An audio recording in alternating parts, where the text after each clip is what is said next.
Ladies and gentlemen, we are live. We are live on a terrific Tuesday night. We're ready to go again. We are the Wrestling for Life Network.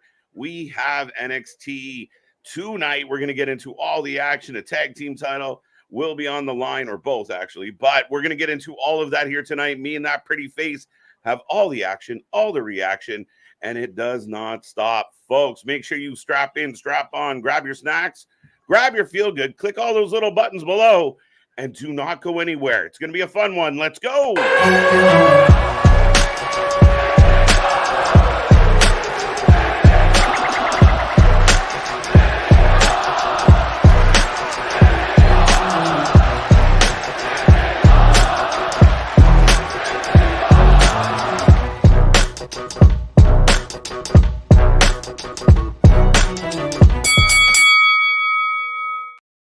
Ding, ding, ding. We are live and back at it again, folks. Like I said, we are the Wrestling for Life Network, and we're back for another live stream, the channel that just covers more live wrestling than anyone else out there. We are back for NXT tonight on what is a busy week here on the channel, but we're going to get into all the fun stuff of arguably one of the most consistent shows in wrestling nowadays. But like I said, we're going to take you through all the action, give you all the reaction, and talk a little bit of wrestling tonight. And if you didn't know, and you should know, but I am Mr. Every Night, KJ White, the Iron Man of YouTube, and that is Big Nick. Ladies and gentlemen, boys and girls, children of all ages, the Wrestling for Life Network proudly brings to you its YouTube tag stream champions of the world, the Every Night Delight, KJ White. I'm Big Nick, and I know I have to answer for the Buffalo Bills. You're going to hear it. You're going to hear it. You can have that. That even what I'm mad at. But we do also, like you said, we have the tag team titles, the NXT tag team titles on the line. Figures the tag stream champs are here for the tag titles on the line here. But we've got Chase U versus the family, the Good Paisans. Yeah, it should be a good match. Again, Chase U, to me, a little bit of a surprise champion, but they've built themselves up. They've got a little bit of a fan base.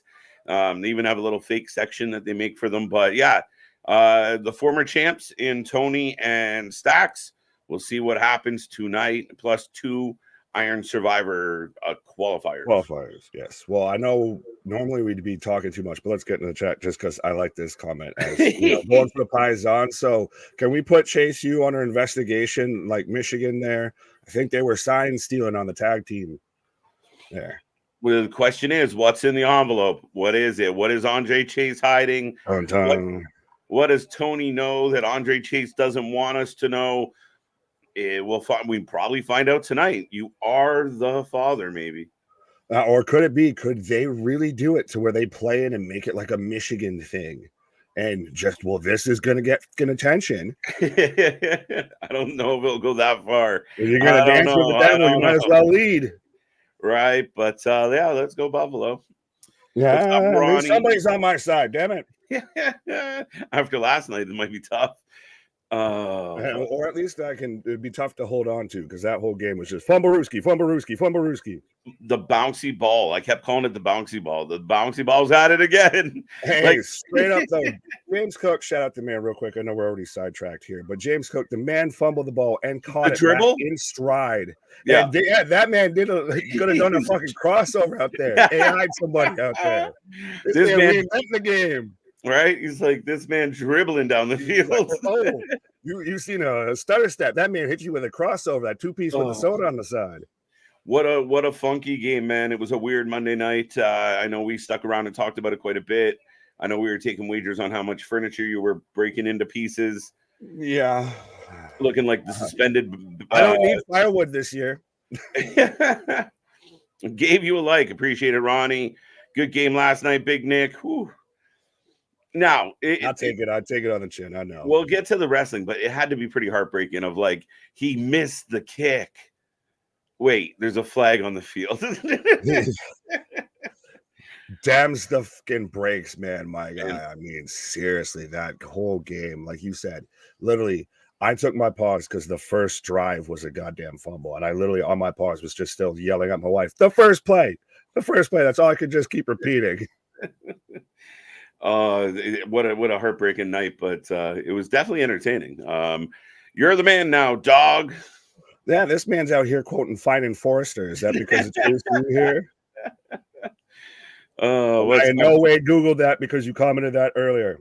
I'm just point ahead, look smart. What's up, Greg? How you doing? Looking forward to Trick Williams versus Joe Coffey. A great match, a very intriguing match. Both guys would be great in the match, but someone's got to win. This one's going to be tough. Trick wins. I'm going Joe. Well, you're staying to your Scottish, get out of my slump. No, Trick is right. We've talked about it for a while, and I know I was beating the drum pretty heavy pause initially with this of Trick is the next man up. We already said how Carmelo should probably move up to the main roster. Mm-hmm. Trick's that next guy that's you could build, that brand behind. If Braun goes up, if Carmelo goes up. Right. What's up, Damien? What's up, Bonkers? No, I agree with you, my guy, as far as, they definitely have something with Trick. Trick's got something behind him. He's got the crowd on their feet. The only hesitation I have as far as picking him is I'm wondering if this storyline with Carmelo somehow prevents him from being in the Iron Survivor. Or will they wait till deadline to kind of let us know what is up? Well, there's still more TBAs for the Iron Survivor. Yes. So what if Carmelo is one of them? That would be very intriguing. Let's go. That's the thing. I think we'd have that maybe play out during the match. Mm-hmm. That'd be very interesting, actually. Wesley versus Baron Corbin tonight. Yeah, Wesley makes his return. Baron Corbin picks a fight with him. This one, interesting. We'll see. Is Baron Corbin just in NXT now just to get guys over? I think so. I mean, and he's doing it well. Good on him. He does it well. He's doing it well. He's doing it well. Chase U investigation we touched on. Jay Malachi and Brogan Finley, lucky how he officially signed with WWE. I think Brogan got the tree out. I don't know if he's signed that, or if that might have been a while ago. I know he at least got a tree out. I didn't know that Brogan had officially signed. Jay, again, I mean, okay. Thank you, Jamie, for that update. I've seen clips of Jay Malachi online. Like, I haven't watched the full match of the kid, but I've seen clips, and it's very much, he reminds me a bit like even the kid that Impact just signed. That can hit the Swanton 450 and everything. Okay, yeah. Very much, I saw a lot of people going around if somebody signed this guy, so we'll see what happens. I mean, it's going to be that new crop of people coming into NXT because I think when they go to CW, especially by then, we'll see new names and faces kind of running NXT. Yeah, and you do need that. You got to keep pushing the flow, right? You need talent coming up the way, talent going out the way. That's the way it always works. And again, to the WWE's credit, they're recruiting young talent, they're recruiting young athletes, and I mean, we've had some people turn out pretty well from what they're doing at the Performance Center. So, yeah, business as usual. We'll see how those signings work out. Chambers is in the house. How you doing, buddy? How you doing? Eric Tate's with us. Aaron saying what's up. Whatever. That's Chambers. Everybody wants to talk about the Bills. Yeah, the coordinator got the boot after last night. I don't know. I can't blame the coordinator for them not holding on to balls. No, I can because it's been Josh Allen's really gone back to kind of the Brett Favre gunslinger ever since Brian Daboll, who's now the Giants head coach, left as offensive coordinator and went to be a head coach. And we've had Ken Dorsey, who famously is notorious for being up in the booth and just destroying a notebook and everything on camera as we lose a game. And that's pretty much what I think everybody was doing last night watching that game. But yeah, you got to at least change something up there at this point. Yeah. And I mean, listen, I don't know everything or much, but ball management seems to be an issue. So let's hope they got a plan B. Well, that's the kind of the nature of the beast, though, a little bit with Josh Allen is he's a gunslinger. To me, he's Brett Favre-ish. He's supposed to throw to the other, like his own. I know, but I'm saying the Brett Favre would have games like that to where he kind of just goes off and it's, interception, but he's also going to be the guy that's going to be just bombing it and touchdown. Yeah, you're not wrong. What's up, Bobby? Good to see you. Welcome back. Richard Jr. in the house with more fun stuff. Lash legend knock Roxanne Perez out of the Iron Survivor series with help from Blair Davenport. Why wouldn't she get help from someone from Metaphor like Jakara Jackson, Richard? Fair enough. I think Richard's playing up the idea that Blair and Roxanne have had issues. I think that's past. And based on what I've seen on social media, apparently Cora Jade's close to coming back and picking a fight with Roxanne. Yay! Hey, she a whole new lady. She don't even look like the same girl that left. What a wonderful world. It's amazing what money will do for you. Right. I would still take Allen over 90% of the players in the league. Said like a true Buffalo fan. At quarterback, yeah. Do you think someone will turn heel tonight? It is the season for everyone going heel, apparently. So I don't think anyone's on the docket that could really go heel. I think everybody that's a heel tonight would kind of be that way. The only way I could see it is if could you get us somehow? Would you say Tony and the family, Tony and Stacks, are heels right now, or are they kind of babyface? I think they're kind of more babyface. They're more baby. I could say it'd be like a double turn if Chase U goes heel, but I don't really see that either. Yeah, it's a tough shout. Speaking of that, what do you think about Los Lotharios teasing a reuniting with their old buddy Santos? Hey, Santos, you need some help? I think it's a good, easy way to get them up to the main roster. We know that was initially what their plan was, of just pretty much repackage them, start them over, and then bump them up to the main roster. So I think that works really well, especially in arguably if you were to split the tag team titles, I feel like SmackDown would have the weaker tag team division right now. Fair enough. Absolutely. Lash Legend will beat Roxanne Perez tonight. It could mean one storyline. Yeah, I mean, Lash Legend could win this. You've been a bigger fan of Lash Legend than I feel like I almost have to pick her just to be the contrarian, because I know everyone's going to take Roxanne Perez, but I'm a fan of Lash Legend. I think she's got talent there. She probably needs a little bit more time down in NXT, respectfully, but still, I think there's the potential there. Absolutely. Alexis, welcome back. Does Lexis King interfere with the trick match tonight? Ooh. That is there. You did bring this up yesterday. So, yeah, you got potential of Lexis King getting involved. Be interesting. But again, now because there's so many TBAs left for this match, like the rest of this deadline match, that I'm like, do we get Lexis King in it? Do we get Carmelo? I'm like, I don't want to muddy that up too much. Maybe he tries and then Carmelo comes out, makes the save, and then that we get like maybe. So if you're going to do that, you do it like with he went to hit Lexis and hit Carmelo, to where Carmelo comes out, tries to make the save, but ends up costing Trick. That very possible. Definitely possible. Again, I want to know what's happening. I want the confirmation that it was Carmelo, where we get all these little hints and all these little games we're playing. So right now they have me intrigued that I want some conclusion to all this. Yeah, but the chase sometimes is unfortunately better than the conclusion. Yeah, right. We'll find out. Bonkers is back in the house. Carmelo's still the one who attacked Trick. Lexis is a swerve. Yes, I agree with that. It's a way to jump yourself into a hot storyline. Yeah, absolutely. Get involved. Right. What's up, Boston? How you doing? But I look to be getting the start of the show, Nick. So I will wait for you. As per usual, I just refreshed because I was getting the end of Law and Order. Fresh, exciting. Yeah, I've still got the end credits right now. Dick Wolf. I got that's literally, you said that perfect timed, synced up with when I got it showing up on my screen. Dude, been doing the streams for a minute now. Right. I got Zen on the screen, sir. Folks, I just got Zen. All right. So, folks, we are kicking off NXT tonight. We'll see how the show opens, what they have on tap for us. Make sure you get in the chat. Make sure you let everyone know what is up. We are rolling. And we'll see. We've enjoyed NXT over the last while, and I know some people out there still think it sucks, and they don't watch it, which is unfortunate for them. That's fine. I think CW thinks it's worth $50 million plus, so I think at least they must be doing something right over there. Yeah, I mean, shit. What's up, gamer? How you doing? C-Money, we've touched on. AJ, we've said hello. Resident Evil's back. Christian's in the house. Ronnie Vance, Resident Evil. By the way, just a tease later on here, I do want to bring up the NWA when we get to like one of our commercial breaks. Yeah, I'm more than willing to bring up the NWA. Yeah.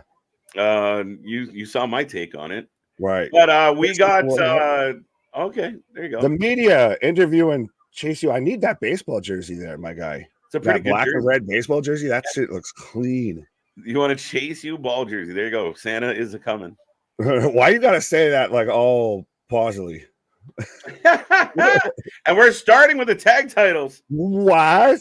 Oh, so then we're definitely doing like what I said with Carmelo and Lexus and all of that, probably in the main event. If we're starting with the tag match, ooh, yeah, bada boom, spicy-ass meatball bing. pose.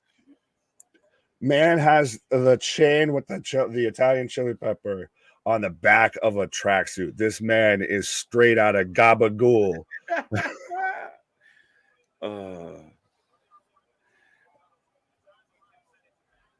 Chase U investigation. We're waiting on that. KJ and Nick, did you hear about Jonathan Coachman interview where he said he would not work in the WWE again? Yeah, that's been a long going story. I know a lot of people were like, oh, he said it, but we knew Coach hated the WWE a while ago. Can't say I blame him, honestly. No. Yeah, no, he was definitely not happy when he left. He was not happy with how he was treated. Yeah, I mean, it's out there. And he's doing well doing what he does. He's done way better as a sports commentator than he did, honestly, respectfully, in WWE. And that's not to take away from what he did, but he's doing great now. So why would he want to go back? Yeah, absolutely. So we've got Chase U, and even they're all reading the papers. So like I said, are we doing like the scandal and Chase U? Yeah, what is happening? How many people got paid like an extra, like a hot dog and a soda to just do this instead of the U for Chase U? Just do like the moose. The moose, the Bullwinkle. Right. Tony actually bought 10,000 tickets to beat WWE's record. That explains why only 70,000 were in attendance. Random thought. I don't know We're going on an entirely different tangent here. I've been dying for that report to come out. Like somebody have his credit card statement of like. At this point, I don't care anymore. Yeah, I mean, again, everything with Tony, and he's so overzealous. I think everything kind of requires an asterisk, right? I mean, look at Will Ospreay. If Will Ospreay's mad that he's got the fucking attendance tattooed to his arm because of Tony, he's like, they fucking announced it. I mean, it's fitting for a guy from the UK though to have a fucked up tattoo. I mean, Christ, honestly, anybody that's had a tattoo, you got one or two of them that are a little janky, right? But yeah, folks, get in the chat if you're new here. We take a prediction for all the matches, and we take a rating out of 10 for at the end of every show. So let us know, who are you taking? Who is going home with the gold tonight? I see Dale's in the chat. Got the family to win. Welcome back, Dale. Hope you're doing well. Is it interesting that we've had now most of the premier matches on the shows weekly are tag team matches? Like we just had it last night. The main event of Monday Night Raw was a tag match. We're kicking off with a big match, which we could have thought would have been the main event tonight, the tag match. Yeah, and I said it last night, Nick, and I've kind of felt like Triple H has been on a mission, like to build depth in the company, to build depth in each division. I think he knows what a lot of he's very aware of the weaknesses that were left by the previous creative regime. And I do believe that we're getting a lot of women's matches. We're getting a lot of tag teams matches, and not just thrown together tag teams. There's been a lot of actual teams that we expect to stay teams. Chase U, the family, and even watching now, we got OTM, which they need to change the name. Yeah, that OTM is way better than just thinking out of the mud. Trouble with a capital T. We now know that Drew McIntyre is the fifth of the team. That's a weird way to put it. Fifth of team. It's a weird way to spell it too. Of War Games at Survivor Series. Yeah, I mean, again, all the rumors are lining up. All the stars are aligning, Nick. Well, then, too, at the end of Raw, after it had gone off the air, you had the moment that's gone around to where Cody and Jay are saying, well, we got friends, too, and then a Randy Orton chant breaks out. Not provoked at all or anything. Yeah. So I think we kind of know where we're going, and they've even rumoredly got contingency plans in place to avoid a CM Punk kind of, rumor mill going around that day. We'll see. We'll see. We'll see. I mean, one of the things I like right now about wrestling, there's a lot of mysteries going on. Like, we're trying to figure out who the masked man is. We're trying to figure out who's going to be in more games. We're trying to figure out what's in the envelope. Like, there's some good mysteries going on. Yeah, it's like 7. What's in the box? What's in the box?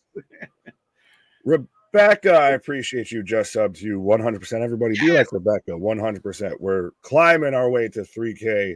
We're Still getting there. growing ever by the minute, 100%. So be a friend, tell a friend. In the season of giving, the best thing you can do is drop our link wherever you are talking wrestling. Give the gift of us. Pause. What's up, Joe? How you doing? How you doing? But no, I will piggyback on that and saying that you're doing your friends a disservice. Yes. When you're all around at your family gatherings around Thanksgiving coming up, I know that we got Christmas, we got all the holidays and everything like that. Mm-hmm. You're doing your friends and your family a disservice if you're not letting them know about the Wrestling for Life Network. Oh, right now, Stacks right now in control of Andre Chase. Family completely in control. I like the bada boom, bada bing on his pants. Pause. These guys are straight out of like Jersey Shore. This is literally, if you did the FBI in 2023, this is what they would be. Let's go. And again, I mean, that looked painful as shit. Just hung him up on the top rope. That was rude. Just flapjack stacks, and Chase, you just caught a teabag to the skull. Tony didn't quite get over that tall drink of water. Got knocked out by the gabagool. You see Chase, he kicked me. Here's that Taco Bell belly. Arm drag tope. Whoa, as we're going to commercial break right now. That's my guy. Yeah, forget about it. Also payback. Yeah, just a quick comment about this is Jay, and you weren't here last night when Drew officially kind of made his move. I don't believe that this is confirmation that Drew McIntyre is a member of Judgment Day. He's agreed to help them right now. Nothing else has been confirmed. Yeah, but everybody's already running wild with that fan theory that already had in place. It would have been the same thing if it was Jay that ended up, being, with mommy. Somebody was going to wear the makeup. Well, like I said, you've already seen people doing fan posters of like Drew and the rest of Judgment Day all together with, Rhea Ripley at the top of it and everything. I do find it interesting that they pretty much had to like patch in JD McDonough. Yeah, pretty much. You got an official jacket. Tell me more. Tell me more. I like Steven, Wrestling for Life Network, moving up. Yeah, moving on up to the east side. We swinging. Right. Well, speaking of somebody who missed out on their piece of the pie, let's talk about the NWA. Let's go. Do we want to talk about Effie's whole situation first, or if there's an interesting perspective on the whole infamous spot now that they did at Sam Hain that I'm just curious on? Well, about to get everybody's opinion on. Sorry, I don't know. Like, go. I was gonna say with that one, is that the single most devastating segment to a wrestling company, like the single most cost of detriment, literally cost them a TV deal, got them, I believe, kicked off a fight as well. Has any segment in a pro wrestling show been that counterintuitive to the whole company? Listen, I saw people out there. Some people were like, I don't get it. Why is this a big deal? If you don't quite understand why doing cocaine in the middle of a wrestling show, pretending, I get pretending. I don't care if it was pretending. It was stupid.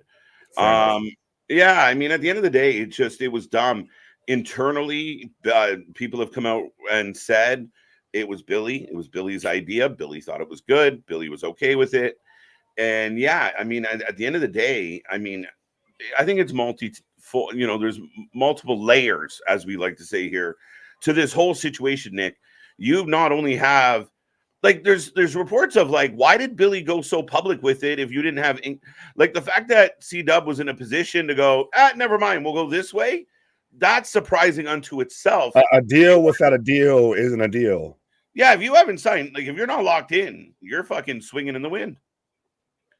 The answer, and the gamble with that, you have that on your plate. and you think that's just kosher, like that's just gonna fly. Mm-hmm. And then I think it comes down to a lot of people saying backstage that there's no filter for Billy's ideas. There's no real great creative process. He's halfway consumed still with the Smashing Pumpkins still touring. Like just backstage just seems a wreck there. Like it seems like the pot calling the kettle black with like Billy going at Tony. Yeah. Well, yeah, that for sure. And I mean, at the end of the day, man, I mean, you and I think can give a fair assessment of that because you and I watch NWA. We watched NWA we did when we gave up. We did. We took a break from NWA, returned to watch, of all things, Samhain or Samhain, you know, and here we are. What are people walking out? Two count. We got people at Chase U walking out. Walking out. Sorry, we got a walkout. Uh-oh, scandal at Chase U, folks. Good evening, Brandon. But yeah, I mean, a lot of it has gone downhill. And then you saw people like Nick Aldis who wanted out because the direction Billy was taking it. I don't understand. Billy says all the right things, but the product he's delivering is hot garbage. And it's not what it was. Not even when he first got it, it's not what it was. Not even a little bit. And I know we're back from into action and everything. Picked up. Chat, what up? Joe Black, I want to touch on this. That's why we have PG-13 people or snowflakes, everything bothers someone. It's not even like that we were bothered by it because trust me, we're a vitamin-friendly channel. Yeah. That didn't bother us. We've seen literally everything from Blood, Guts, and Gore, and it's so interesting that Billy's taking shots at GCW as we're getting a walkout where don't you forget about me. Everyone leaving. Yeah, to say this is a snowflake issue, listen, nobody talks more about the sensitivity and the softness than we do. We'd love to be completely straight. We ended every show with our shit is real, our shit is raw, our shit is authentic. But again, there's sense and sensibility to all of it. And if you think that you can just throw that on a wrestling show, and again, there's no rhyme or reason. It doesn't help the show. It's not a good look. I can't think of any other time where they've really gone that angle. Yeah, to me, it's not a snowflake sensitivity issue. Right. As we've got Chase U firing up on both members of the family now. Exploder suplex from on Stacks into Tony. But that's something that you could maybe even get away with doing on YouTube. You could maybe obviously get away with it on Fight, as we saw how that even worked out. But to when you're announcing that you have a public, like a broadcast deal with a top 20 network, as Billy even put it, you don't gamble with stuff like that. You don't do stuff that's going to push the edge that much. And again, why would you want to do that as that's your first step into the door? That's your introduction to your new business partners. Here, this is what we're bringing to the same network that used to air Gilmore Girls and The Dawson. Yep. And you and I said it the night we saw it. And again, you and I wouldn't define as sensitive in the least. The minute we saw it, we weren't like, oh my God, this is so offensive. First thing out of our mouths was, oh my God, this is so fucking dumb. Why are they doing this? It's literally watching someone shoot themselves in the foot publicly. That's what it was. Right? You want to run something that makes sense or that is a part of the show. But James Mitchell with 3 random, not so good looking, seemingly ladies of the night. It's a throwaway spot. Yeah, it's a waste. It was literally Billy shoehorned that in so he could have it. You were already pushing it respectfully. If you're going to be involved with a public network, I'll wrap this up real quick. Yeah. But with having them come out with big liquor bottles, that's already pushing it respectfully just for the CW. Think about it. Yeah, and again, you want to run some drunken angle, or you want to even imply somebody's doing drugs, but it's a storyline of you're trying to help your friend or he's gone off the rails. Fine, I'm all for that. Let's go. Right. Oh, big move from Duke Hudson that was amazing. Whipped into the back into the ring and then snatched up Stacks for a belly to back suplex. Man's big as hell and athletic as well. He reminds me so much of Wade Barrett. It's funny because earlier today I watched a previous War Games when he was fairly new to the company. He was the poker player. And he was the hair versus hair Gambit. with Cameron. Yeah, they had the poker game in the middle of the fucking show. You're like, what are we doing? But that's the thing is, think about it. That what came out of that was him and Steph Delander. Where the Chase U guys up in the crowd? Like they've moved. They've given up. Wow, Big suplex splash. Oh, Tony missed the block. Granted, he missed that by a country mile. He missed that like a Buffalo Bills offensive lineman, respectfully. What's really painful about the Coke spot was that it was a throwaway spot. Yeah, exactly. Yeah. C-Money, 100%. Again, I'm all for something controversial or pushing an envelope. But again, and we'll talk about this later, I mean, to the point of Effie, you push something so far one way for so long, you're losing. People don't want to come to your aid. People don't want to sign with you and help your ratings. People don't want to be involved. Right. We'll bottle that. We'll put a pin in that, and then we'll come back to it later here. So teaser again for later on tonight. Right. Brother Flop. Russian leg sweep. Doug Gilbert did a promo in '99 calling Lawler a predator and someone else a druggie, and it caused the whole promotion to die. Facts. So it's not a new thing. Well, no, I think he was also challenging my statement of what would be what was the most single detrimental segment to a company. They're gonna lose the belt. Sorry to distract. Roll up. Two count two. Oh my God, they're gonna sneak it out though. You watch the family Spinebuster.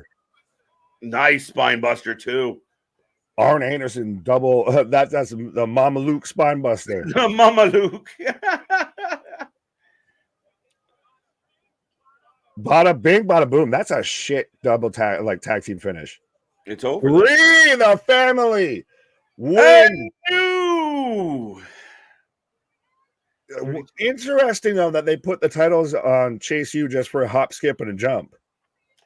Yeah, I mean, again, I think for me, some reigns are short, and at least there's a reason. There's something happening at Chase U. That felt like a week. It was 2 weeks, I think. Maybe 3. Now we got two-time tag team champions. Let's go. And new tag team chants. A lot of people, nobody thought, Chase U fans walking out. Yeah, there's controversy at Chase U. They're not doubling down like the Michigan fan Sam Bet. Yeah, I was a gorgeous spine buster. The family, as we're getting Lita picked the competitors for tonight. So I do find it interesting that they're doing this callback to the veterans and everything. I like it. Each week, a new vet or Hall of Famer picks or lets you know who they pick to compete. I like it. I think it's wicked. Oh yeah, it's a nice little nostalgia. Walkout chance. Waiting for JC. Maybe it is something that JC did. Like JC's framing Andre. Yeah, well, speaking of framing, I think you might want to frame this comment a bit differently because I don't want to read that out loud. Right. What's up, Bash 8? There you go. There we go. In my opinion, Dawson's Creek was the most boring show on TV ever. No one's going to disagree with you here. I'd hate to admit how much Dawson's Creek I watched in my lifetime. Oh my God. What you do for love, bro? Past the Beaks Peyton Manning forehead. Well, plus, I mean, it was Charlie from Mighty Ducks. I was thrilled at first. How many things? Quack, quack, quack, quack. Quack, quack, quack, Mr. You're all about that shuggy ducky quack, quack. Right, there you go. As we're getting Lita breaking down how we're getting Trick versus Joe Coffey later tonight, we're also getting Lash Legend versus Roxanne Perez. Now the family can celebrate the tag team titles at the Italian restaurant. The way that you said that and the way that they've had like just guy in white t-shirt with suit coat, I'm sure that they're going to go and celebrate this at like the Olive Garden. Right. Virgil, hook us up. Let's go. Yes, you got it. Yes. 10 on 10. Well, I've commented before about that fucking weak ass fucking pasta and salad that they had when they were watching up in the balcony that just looked like ketchup and spaghetti. Mm-hmm.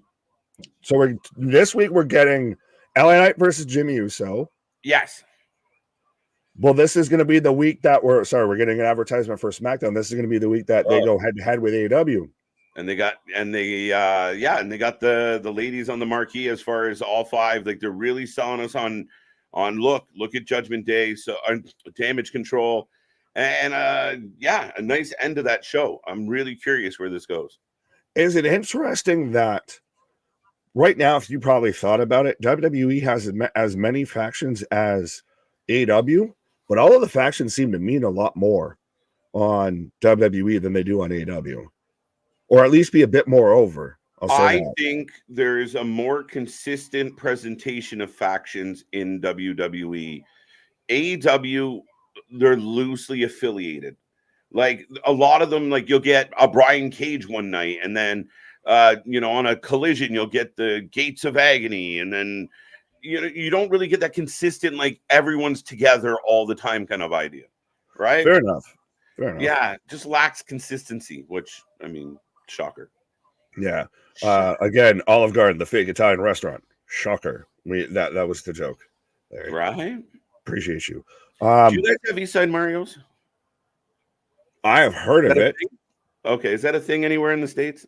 I remember it mostly growing up, so I don't know if that's literally just because I grew up so close to the border, or I feel like I'm like tertiary, like Canadian here now at this point. I've been like baptized just by spending this much time around you. Canadian by proxy. By proxy for sure. Yeah, I know, because their slogan literally is "Hey, bada boom, bada bing," but it's not it's how do you say it? It might not be the best of Italian food, but it's good. It's a good eat, and it's all you can eat. Salad and soup is their big thing. It's Canadian Olive Garden. I think it's better than Olive Garden. That's not a hard bar to climb. Yeah. Chase U is getting more disappointment than Michigan Wolverines allegations. Dun dun dun. I told you I'd be interesting if they did something close. I think it's just the timing. It has that tingy feel. Mm-hmm. This is an interesting comment from Victor, because it's something that did trigger me when I was putting everything together. How did Brian Cage get involved in here? Is he not part of the Mogul Embassy? Like, what? How's he? Where's he involved with the Callus? What? He's in the 8-man tag. He's part of the. So you made a big deal about the Big Show taking on Big Hobbs, and then you go get Big Brian Cage to stand next to Big Hobbs. And I'll give credit to AEW. At least they're doubling down on the big beefy boys slapping meat to an extent.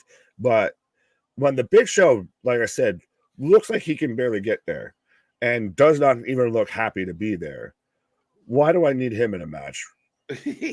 Well, which it was funny to me because if I can pull it up real quick, because they were doing like the Sega like shout outs for the match, because obviously they're trying to tie it into the new Sega release and everything like that. What's up? Hey, Dom talking to Corbin. Corbin looks like he works fucking security backstage. Hey, kid, do you have a ticket? Do they reference the Zelina Vega fucking prank call in this segment? Because that was amazing, by the way. Yeah. Dude, this is going to be the new faction. Corbin, Dom, Logan, and fucking Jake Paul. Douche. Oh, yeah. So, well, they have like Kenny Omega, the Cleaner, Golden Jets Patriarch, and they do something like that with Jericho as well.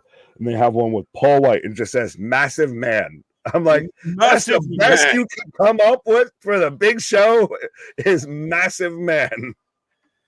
Up next, an episode of the Supernova Sessions. I will be right back, Nick. I gotta grab something. Yeah, you're good. I figured that was going to be apropos to this situation. Yeah, you enjoy it. Yeah, thanks. As I've got the metaphor out here 100%, and there is a lot to talk about with this whole setup. I know we're not always the biggest fans of when wrestling shows do talk show segments and everything, but boy, howdy, this is a lot to talk about. We've got the Heritage Cup locked up. We've got the Jeratron 5000 behind Noam, who literally looks like he's just wearing a plaid onesie-ish, like schoolboy outfit.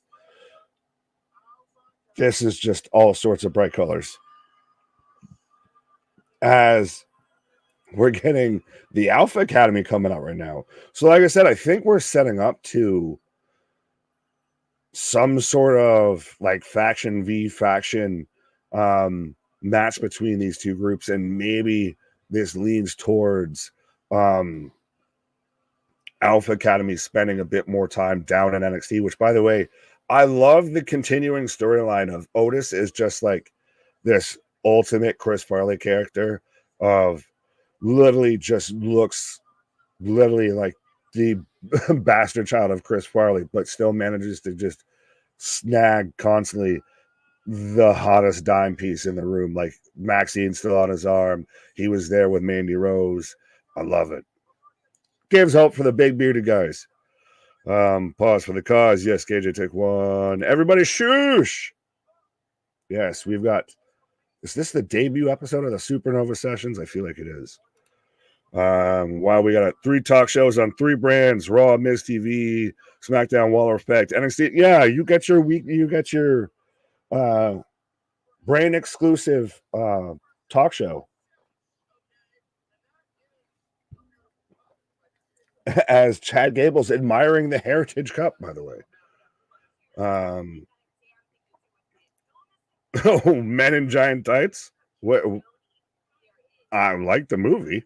You know, got Chappelle with the the pump up Nikes and everything. But how did we get there?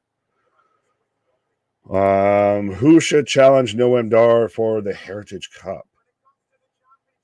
Ooh, I feel like I'm going to say the wrong person, that there's somebody already lined up to challenge Noam Dar, but I still would like to see, again, him versus Tyler Bates, Pete Dunne. Like, there's a whole, that's so interesting that you could pretty much do a whole division. Like, it's halfway 205 Live and halfway, like, this technical division. I feel like that could really work, and especially with NXT, and you kind of make that a unique thing to NXT. I kind of dig it. Steven saying Wesley's not a bad shout at all. OT is funny like Farley, built like a tree trunk. Yeah, this man does not have a neck. As Otis, you can say anything you want to me, baby. To Lash Legend, 100%. Respectfully, me when I see Lash Legend, you can say anything you want to me, baby.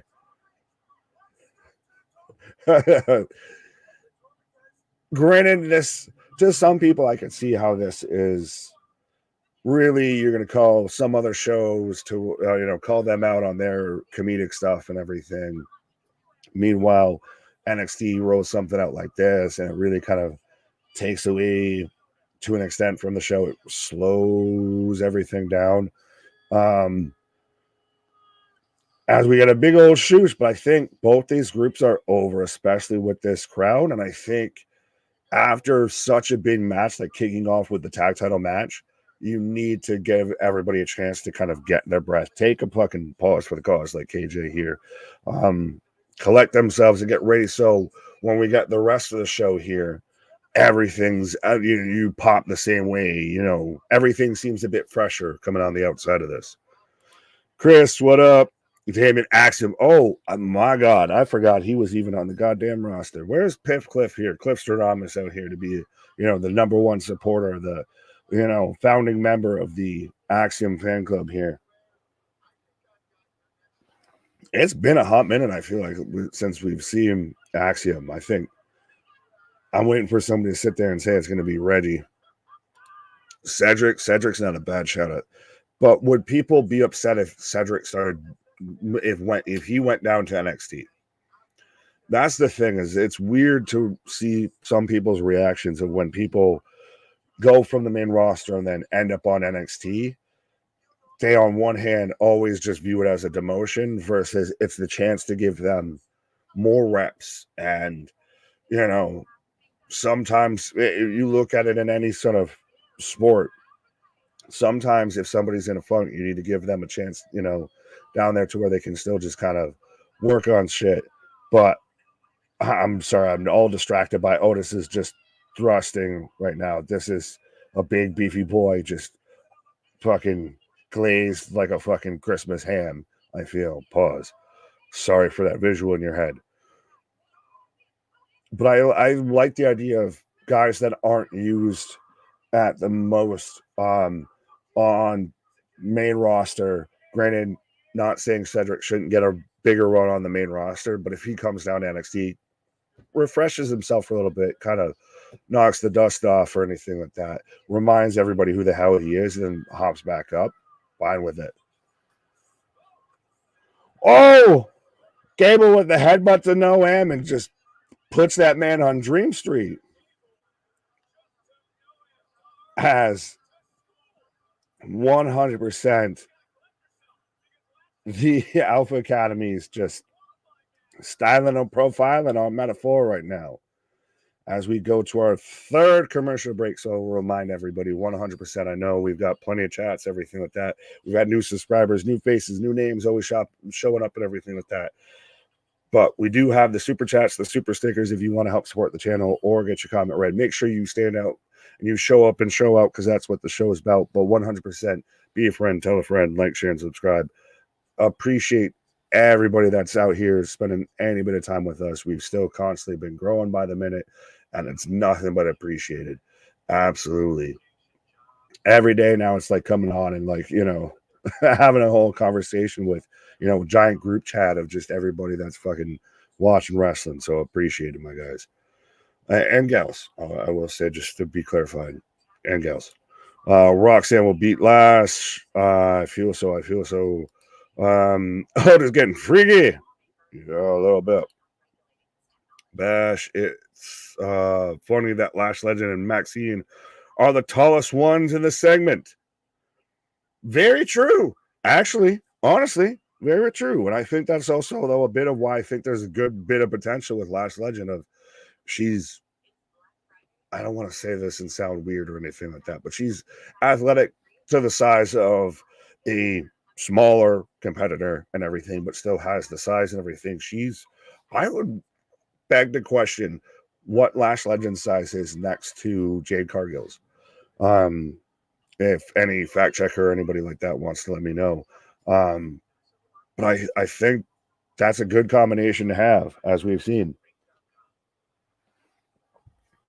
Welcome to NXT's version of Burt Sugarman's Midnight Special. What? Christian, you're going to have to explain that one for me here. Chad versus Noam next week. I'm here for it. 100% I'm here for it.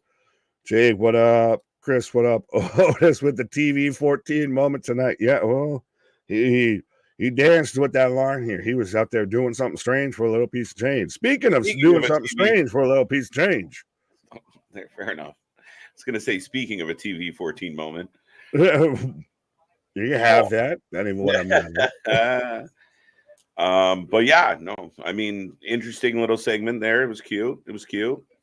But so, as you're back now, as we're still in commercial break, I know we'll still put a pin in the FENWA conversation, but coming off of that, what do you say to something like that with that being on NXT that maybe was kind of not the greatest of segments? It wasn't bad, but it's a little bit more comedic than like it's in that same breath that we see with the AEW. Yeah, not everything's going to be like high octane, high intensity. Metaphor's been kind of comic-y as a gimmick itself. So, I mean, I got no problem with this. And again, if Chad Gable was to win, I mean, would it shock anybody? Well, people were asking predictions on who you think is going to beat Noam for the title or for the Heritage Cup. Who do you have, sir? Whoo, Heritage Cup winner. Nathan Frazier's had it. Shit, I don't know right now. There's no real. I mean, could it be someone from the Alpha Academy? Could that be Gable? Yeah, You can't win the IC, but we'll give you the junior IC. as You Lash, Weenie Hut Junior. yeah, as Lash is waiting for Roxy, the prodigy. Oh, that's fuck. I want to take Lash, but that's when you get the already in the ring entrance. Not good. No muss. No muss. Right. Hope Roxanne loses. She needs to be on the main roster on SmackDown. She'll get her time. She's still young, super young. 100%. But is she almost like you don't want to move her from NXT until you have a prime grade A main event slot for her. Yeah, well, there's a couple things that people got to consider now. One, the desire to have good talent on NXT. It's not just okay, you're good, we're going to move you up, because you can't have everybody move up, and you can't have the cupboards bare in NXT. You need NXT to continue to carry good ratings and compete and have good matches. So you do need talent.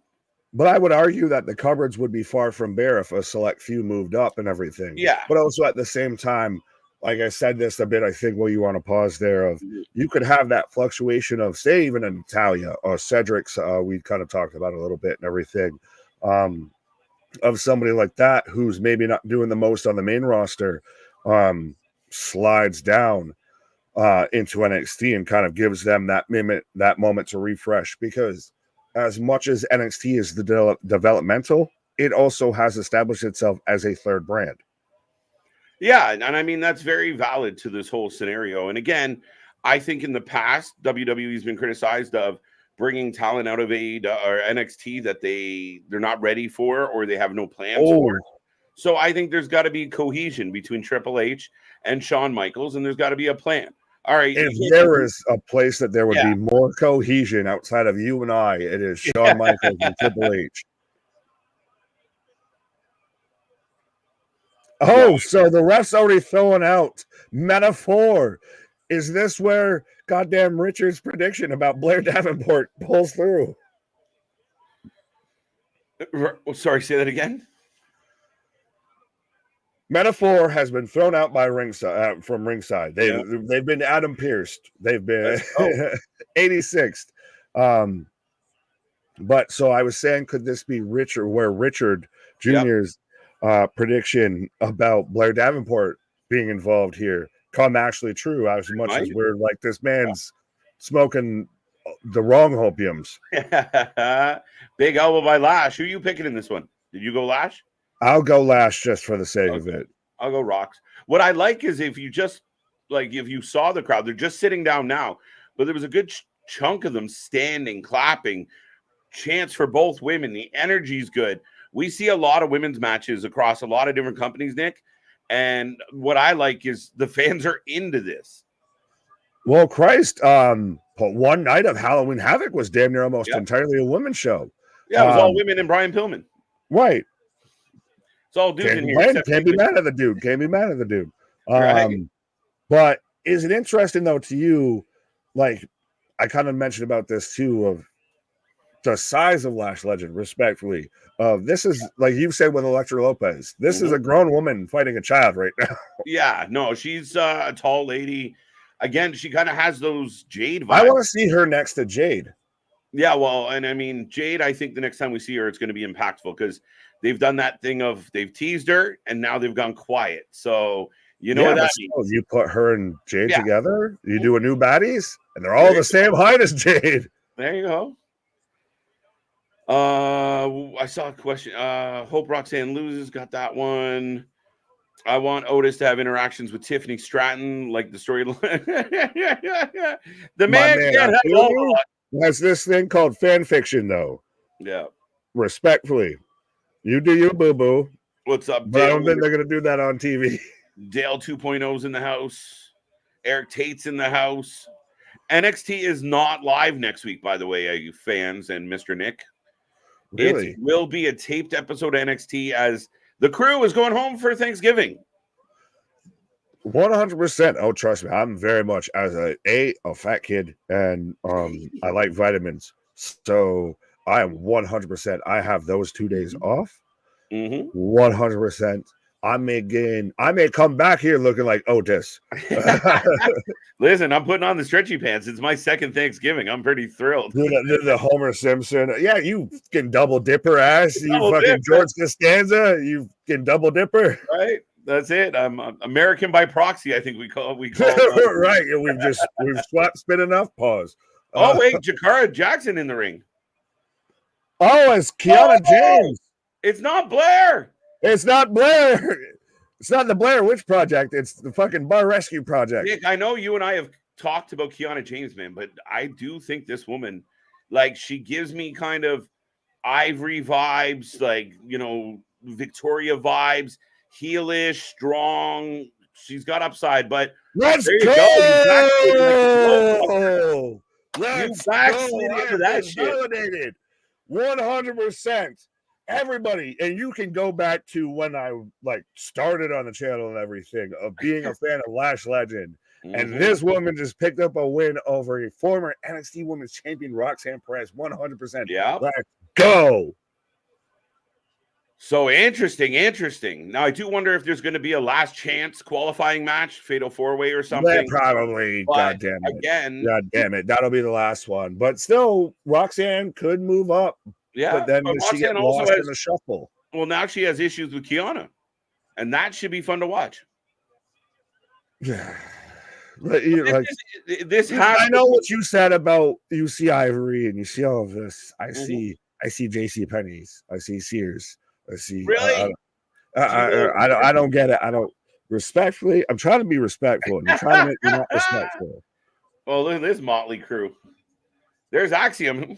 What is like the fucking VMAs and the security staff all hanging out together? We have Ed Sheeran looking like security. Brooklyn died, and we have Social Gathering. Oh shit, that's Social Gathering. I almost thought, okay, thank you. And what the fuck is this? We have the Latin Music Award showing up. Los Loceros. That's right. Dude, this is Anchorman of all the channels. What I was saying, this is literally, we've got, you know, indie music, country music. And now we've got fucking who's this bitch? Wait, they got that's the family's girl. She's the one that delivers all the Run that back, rewind that, start that, reverse it. But again, this is the second week in a row where they took a bunch of tag teams where we really talked about emphasizing that there's a tag team division. And here they are. Like, this is a bulk of your tag team division. Oh, and this is great. Like, as much as I'm joking about it, this is still great. This is still entertaining. Like, granted, that is 100% Carmella light with oh my God, dude. Dude, that girl is somehow already be my favorite fucking NXT female competitor. Just dude, because that lady, I'm still Jenny from the block. We were like, talking I've about seen like 10 chicks that look like her just growing up. Bro, we were talking about respectful. Yeah, definitely. You know, it's one of those girls of like, oh, look, you look great. And then she opens her mouth. You're like, whoa, did not see that. No, she's that chick that looks cool, but will also like snuff you two at the same time. Like that one of like, I'm turned on and terrified at the same time. Look, they're showing the NXT coaches talking to Valkyria.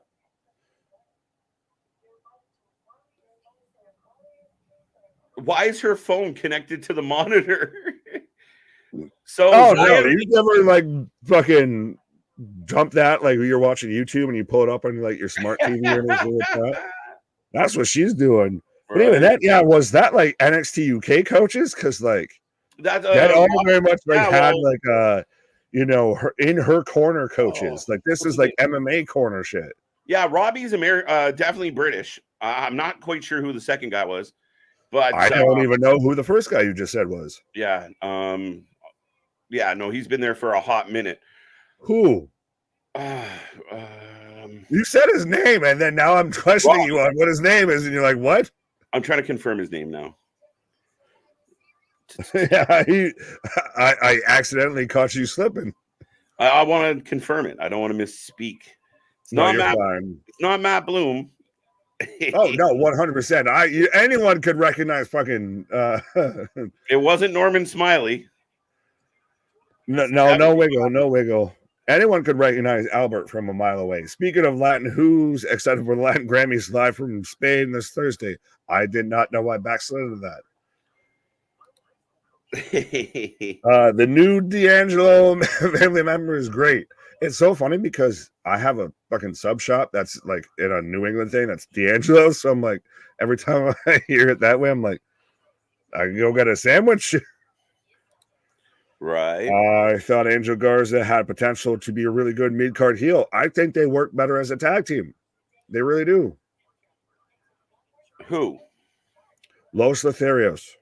Yeah, I think they're good as a tag team. I think if you bring Garza and Humberto. Yeah, if you connect them with Santos, it works. There's some.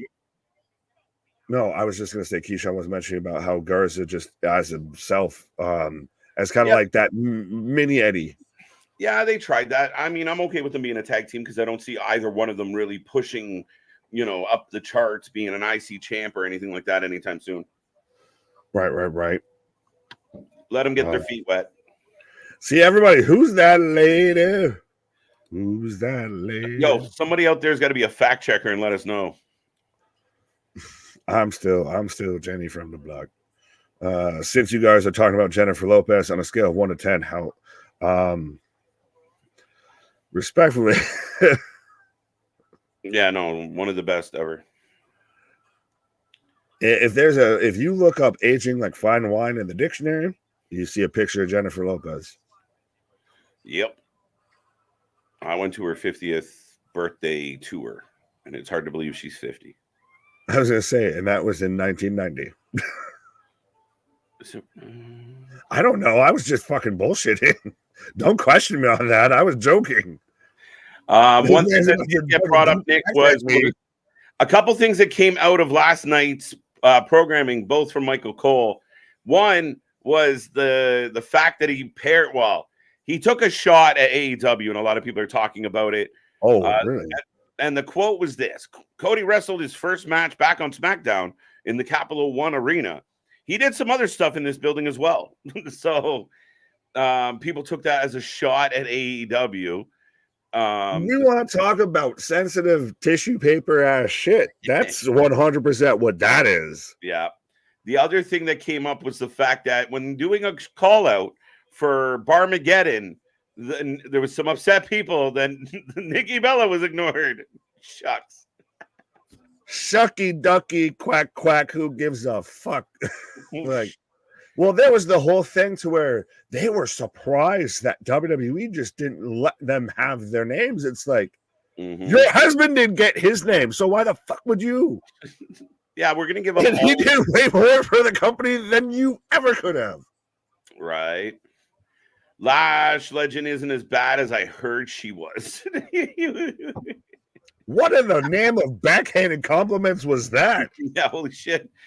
That's I need to frame that. That's like the stereotypical backhanded compliment. You didn't suck as much as I expected you to. Oh, so this was the tea party. Xia Li invited the champ to a tea party. Let's get down to business. Where's our buddy Boston? I hear they know a lot about tea parties in Boston. Why she still got the Ultimate Warrior fucking Road Warrior face paint on? It's a shtick. You can look like a human being though. That could be your warrior shit. You're having tea. What your game time, right? You don't game time all the time. Game don't sleep.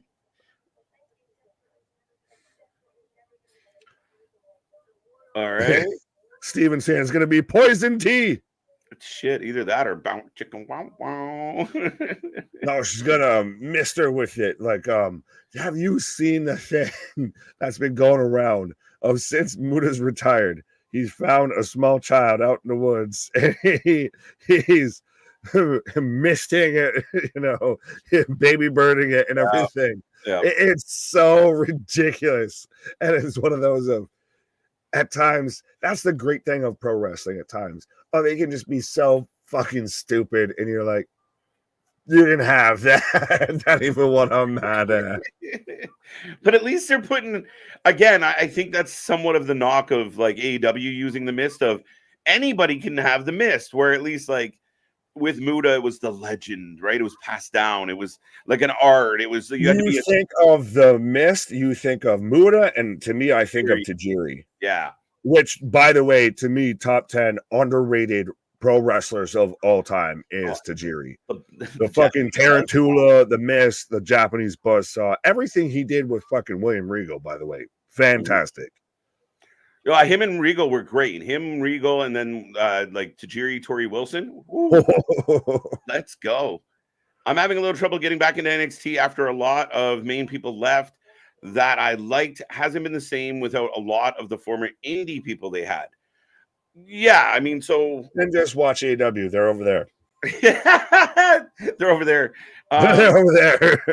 Listen, Dale, and my man Nick will attest to it. I took a break from covering and watching NXT for a little bit because, again, coming out of 2.0, and there was so much like Saved by the Bell, Zach Morris bullshit going on. I couldn't do it, but I will admit, the last few months, it's just been really solid. It's a really fun program to watch, and there's a lot of good matches. So give it some time. I think you can get back around. And there is some really talented competitors there.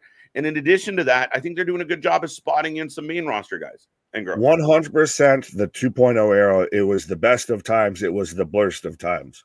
But since then, it has been, I've labeled it the white and gold era. Instead of we had the black and gold era, this is the white and gold era of literally, it's literally, there's been some stumbling blocks. They've kind of had to, find their way to kind of mold their, statue out of this and everything like that. Their masterpiece, but they're really kind of still, we've said it before. This has been week in and week out now, almost at this point, the best week-to-week wrestling show.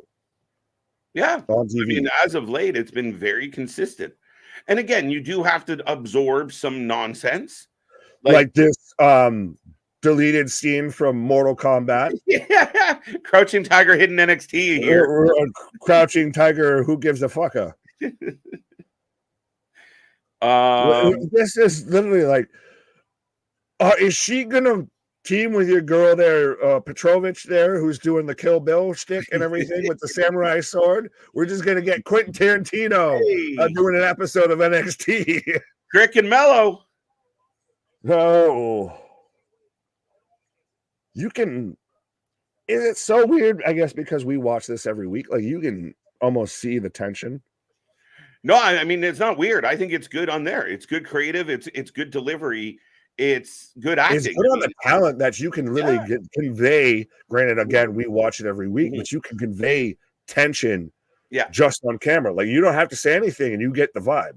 Yeah, I think a lot of times in modern wrestling, it's all about like the big overtures, right? The big chair shot, the big moment, the big screw over. But when it's just the subtleties of, even Carmelo making a face when he's hugging him, or wearing certain things, like it's all those little. He does a little turn, behind his back that he's about to jump in. Yeah.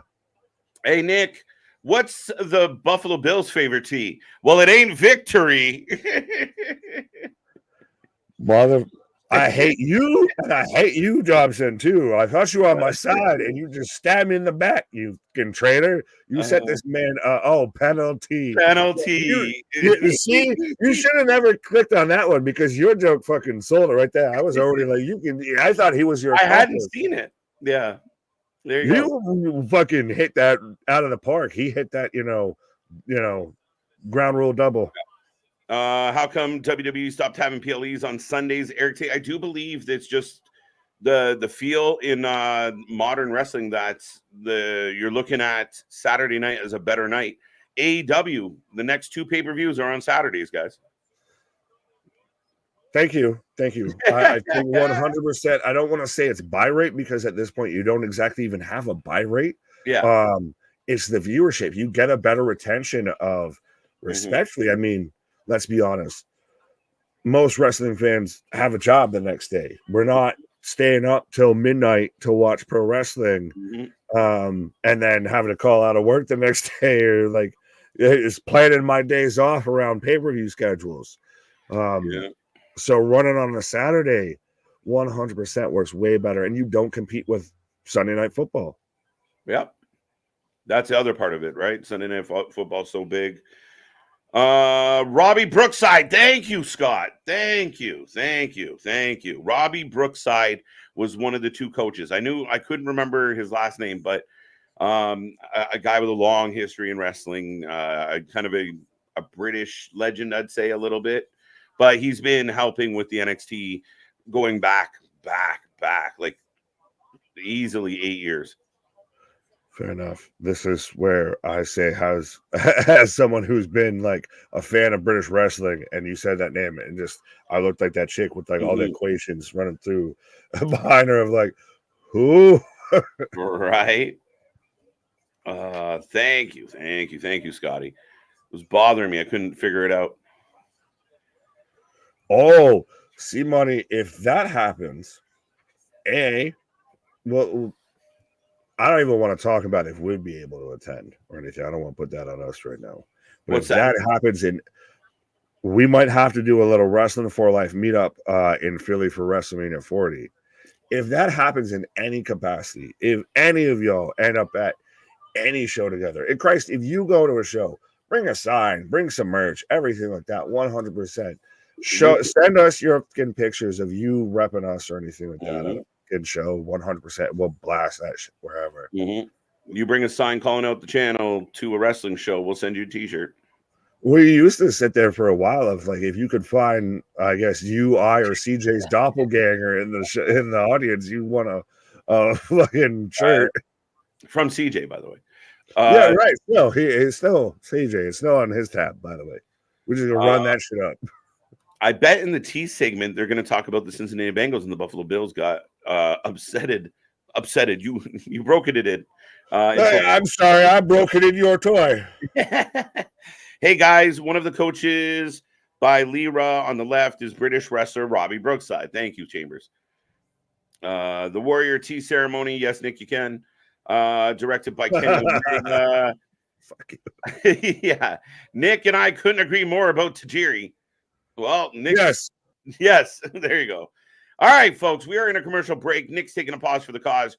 We are rolling along. I never seen Lash Legend wrestle. I just heard she was terrible in the ring. Doesn't look like it. Yeah, I mean, early days, green, lanky, looks a little clunky sometimes. Looks like a baby giraffe trying to figure, her shit out. But she's come a long way. She's been involved in NXT for over a year now. And again, she's got a look, she's got a vibe, she's got an energy, she's got a charisma. The in-ring had to come along with it. Tonight was a pretty good showing for her. And now we're in the back. And I know my buddy...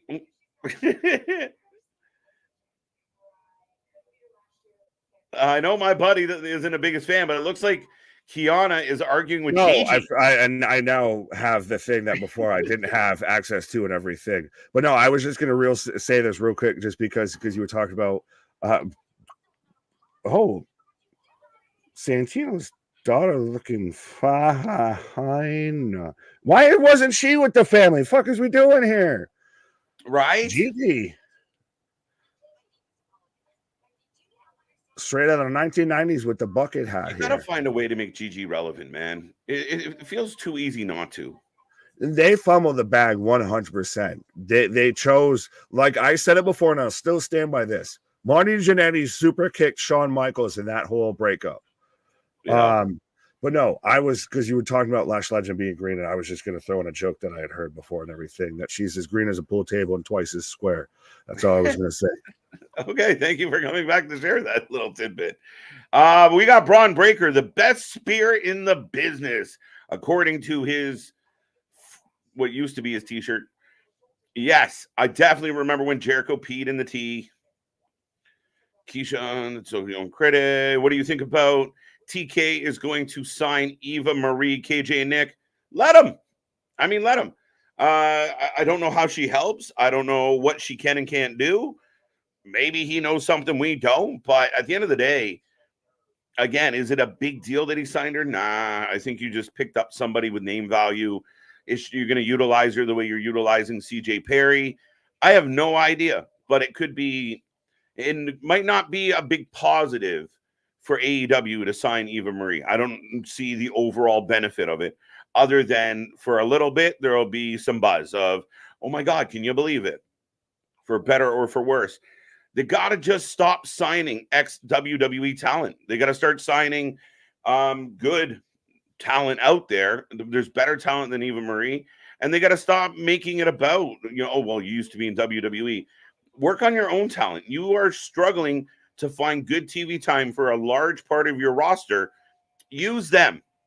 There's got to be somebody you could utilize that is currently under contract in AEW that is better than Eva Marie. There has to be, isn't there?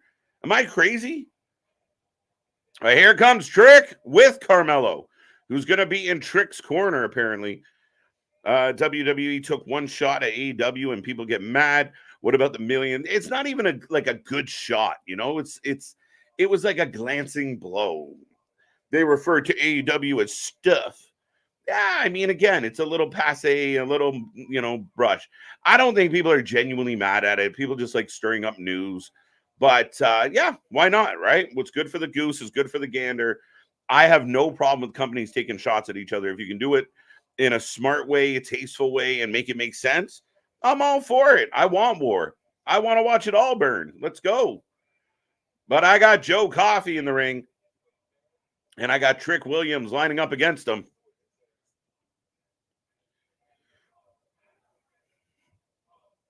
Lovely acting. Yes, Tajiri is the best and should be in the Hall of Fame. It's a good show. He had a good career. Most time Xia Li ever had in the last year. Yeah, they're giving Xia Li some love. And again, I think Xia Li is another example of the change in creative. With Vince McMahon at the helm, we weren't seeing a whole lot from her. And then Triple H comes around and you see him utilizing the talent he believes in, the talent that he watched develop. And we've seen Xia Li not just on NXT, but also on Raw, get more TV time, more matches. And again, whether we love or hate the finishes they're giving her, they're trying to build her up as a badass, as a lethal weapon, as somebody that's relevant in the matters that could challenge for a title. And I give them credit. You got to do it. Xia Li versus Bird Lady for the NXT Women's Championship next week. Thank you, Damian. So there you go. 7 days away. And that should be a hell of a match. Bird Lady, Xia Li. Again, another opportunity for Xia Li to put her name out there. And we'll see what the Bird Lady can do as champion. I don't know what's hot, the girls or the tea. All the above, Christian. Can all be hot. Let's go. Xia Li, a busy woman. Becky Lynch, Raw, and Bird Lady next week. Gotcha. Exactly. Oh, yeah. Mellow attack trick. Still 100%. I mean, I don't think anybody's doubting that. It's just waiting for that reveal moment. This is the old Triple H HBK betrayal storyline, 100%. And people even joked about, Carmelo kind of rocking the leather jacket like good old HBK. But yeah, I think it's exactly that angle. This Gallus tag team reminds me of the Godwins, the Scottish Godwins. There we go. But yeah, no, I like Gallus a lot, Chris. And I think they got a lot of talent, and I think they're that close to the main roster. It made you laugh, so it worked 100%, man. And if that's directed at Nick, we both laughed. Joe Coffey for the win. Yeah, we will take your prediction as Trick throwing bombs at Gallus.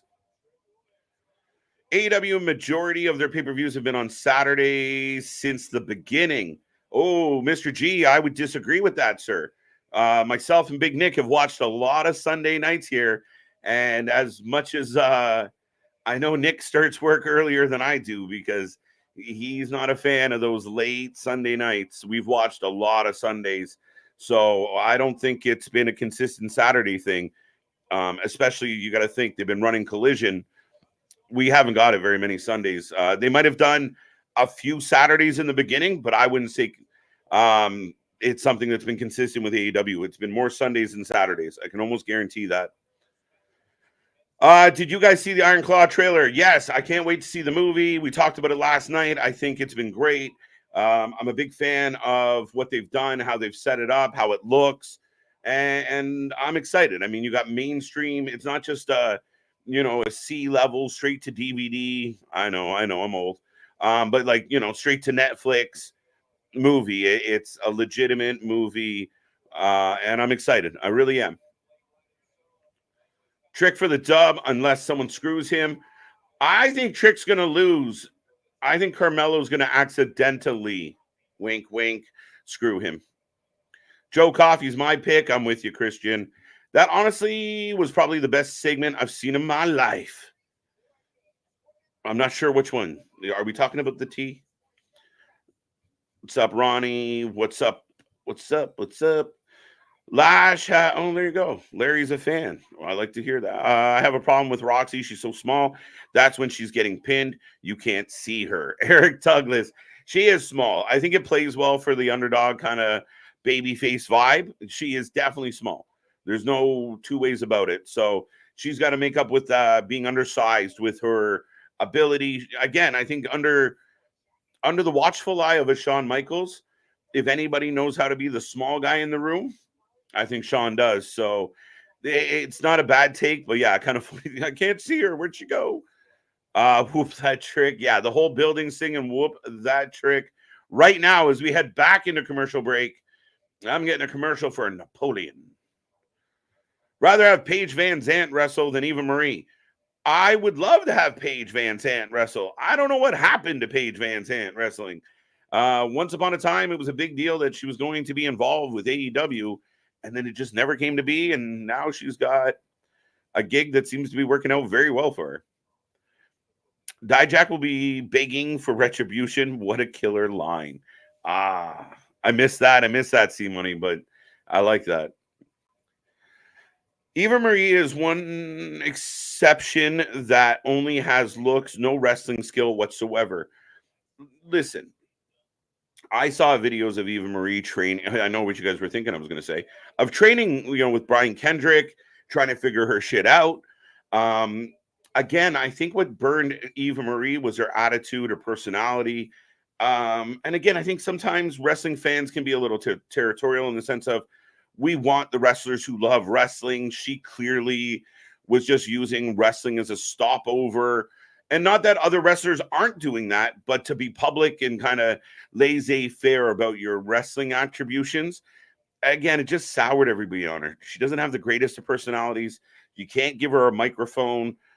So what can she do? What can she bring to the table other than, she's one of the dime a dozen very, attractive ladies. If you could put her in a bikini and send her on out there, yeah, great for a few minutes. But beyond that, she's got nothing else to offer. So to me, unfortunately for her, if you want to be in NXT or you want to develop at this point in history, you got to bring something to the table more than just eye candy. Whoop that trick. Whoop that trick. Braun with retribution shot. Yes. There you go. Everyone's jacked that Braun brought it up. It's wicked. Trick Williams for the win. Great line. I think it's awesome. Gee, I wonder why TK got her. Again, it's just about clicks. It's about clicks over substance. And I'm telling you guys right now, there has to be talent within your roster that would be better utilized than Eva Marie. Unless Eva Marie comes in and all of a sudden, over the last 6 years, she just found something. But again, it's just an example of another talent that WWE let go that Tony can't help but get his hands on. And I don't think it's helping. And actually, over the last month, I really feel like internally amongst the fan base, I think the fans are getting tired of it. Because now you're becoming a watered down WWE. Nice move by Coffey coming out of the commercial break. Coffey. I sense the next wrestling rivalry in Williams and Hayes. Yeah, Christian, I believe that's going to be a big one. Trick Williams for the win. Taya 100% better than Eva Marie will ever be. Yeah, and I mean, we haven't seen Taya since, she had that match, and off the top of my head, I can't remember who it was. Maybe Stat. but she took a lot of shit. The fan base blamed her for the match not being good. They were really insulting to one of the best female wrestlers in the world, and we haven't seen her since. To me, Taya Valkyrie has been completely dropped, completely underbooked, completely underutilized. I'm a huge fan of Taya Valkyrie. I've seen her in a lot of good matches with both men and women. Huge neck breaker by Trick. But yeah, Taya is an actual wrestler. She can go, and again, it's not even a comparable. Taya's, exactly what Larry said. So NXT Big Show is going to be stand and deliver on WrestleMania weekend. Always is Easy Bake. It's part of our marathon coverage. We're here at noon, both Saturday and Sunday. Sometimes we go a little bit later on the Sunday, but we'll be here for brunch with the boys, stand and deliver. We'll hang around during the afternoon, do some games, do some giveaways. And then we got the WrestleMania show, WrestleMania 40. That's going to be a fun one, folks. And I said it to Nick the other day. Like, I hate to say this, but, Mariah Carey be damned. We are on the verge. We got to get through Survivor Series full gear. We got Deadline coming up. But we're soon turning over this calendar, and we will be in WrestleMania season. We'll be heading towards Royal Rumble. We'll be heading towards WrestleMania. Again, exciting times. If you're a wrestling fan, you're about to get into that, that real hot and juicy time of year. Hot and juicy time of year. I don't know why I went that way with it. Eva Marie for Sky Blue. Oh, let's go. I can't wait. The other coach was Johnny Moss. No clue who the hell he is. Thank you, Scott. I did not recognize Johnny Moss or the fact that you told me his name. But I definitely knew Robbie, and I was like, oh. Wesley versus Baron Corbin tonight. Yes. Baron Corbin showed up on the show last week during Wesley's return to pick that fight. So who do you think will challenge the family or the NXT tag team titles? It looks like it's going to be Los Lotharios, potentially. And I'm okay with that. I think it'll be a really, really good match. Going for the kill shot, blocked by Coffey. Big headbutt, or a Glasgow kiss, if you were. Oh. Wow. And Nick, Booker T popping for his move.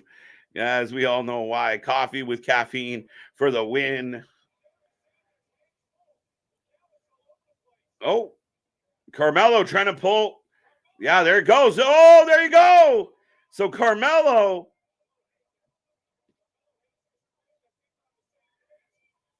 Oh, wow. So Carmelo accidentally causing problems for Trick. Wink, wink. And Trick is going to take an L here, folks.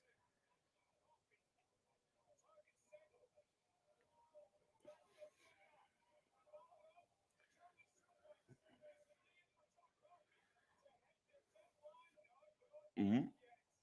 No, wow. Trick kicks out. Trick kicks out.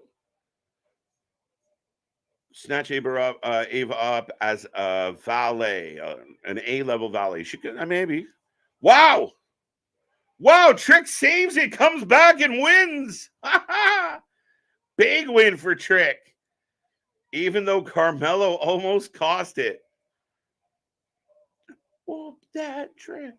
So there you go, folks. Big win for Trick Williams taking out Joe Coffey in a pretty good match.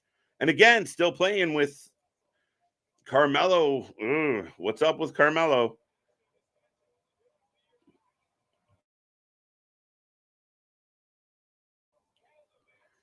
Do you like the new AEW pay-per-view name, World's End?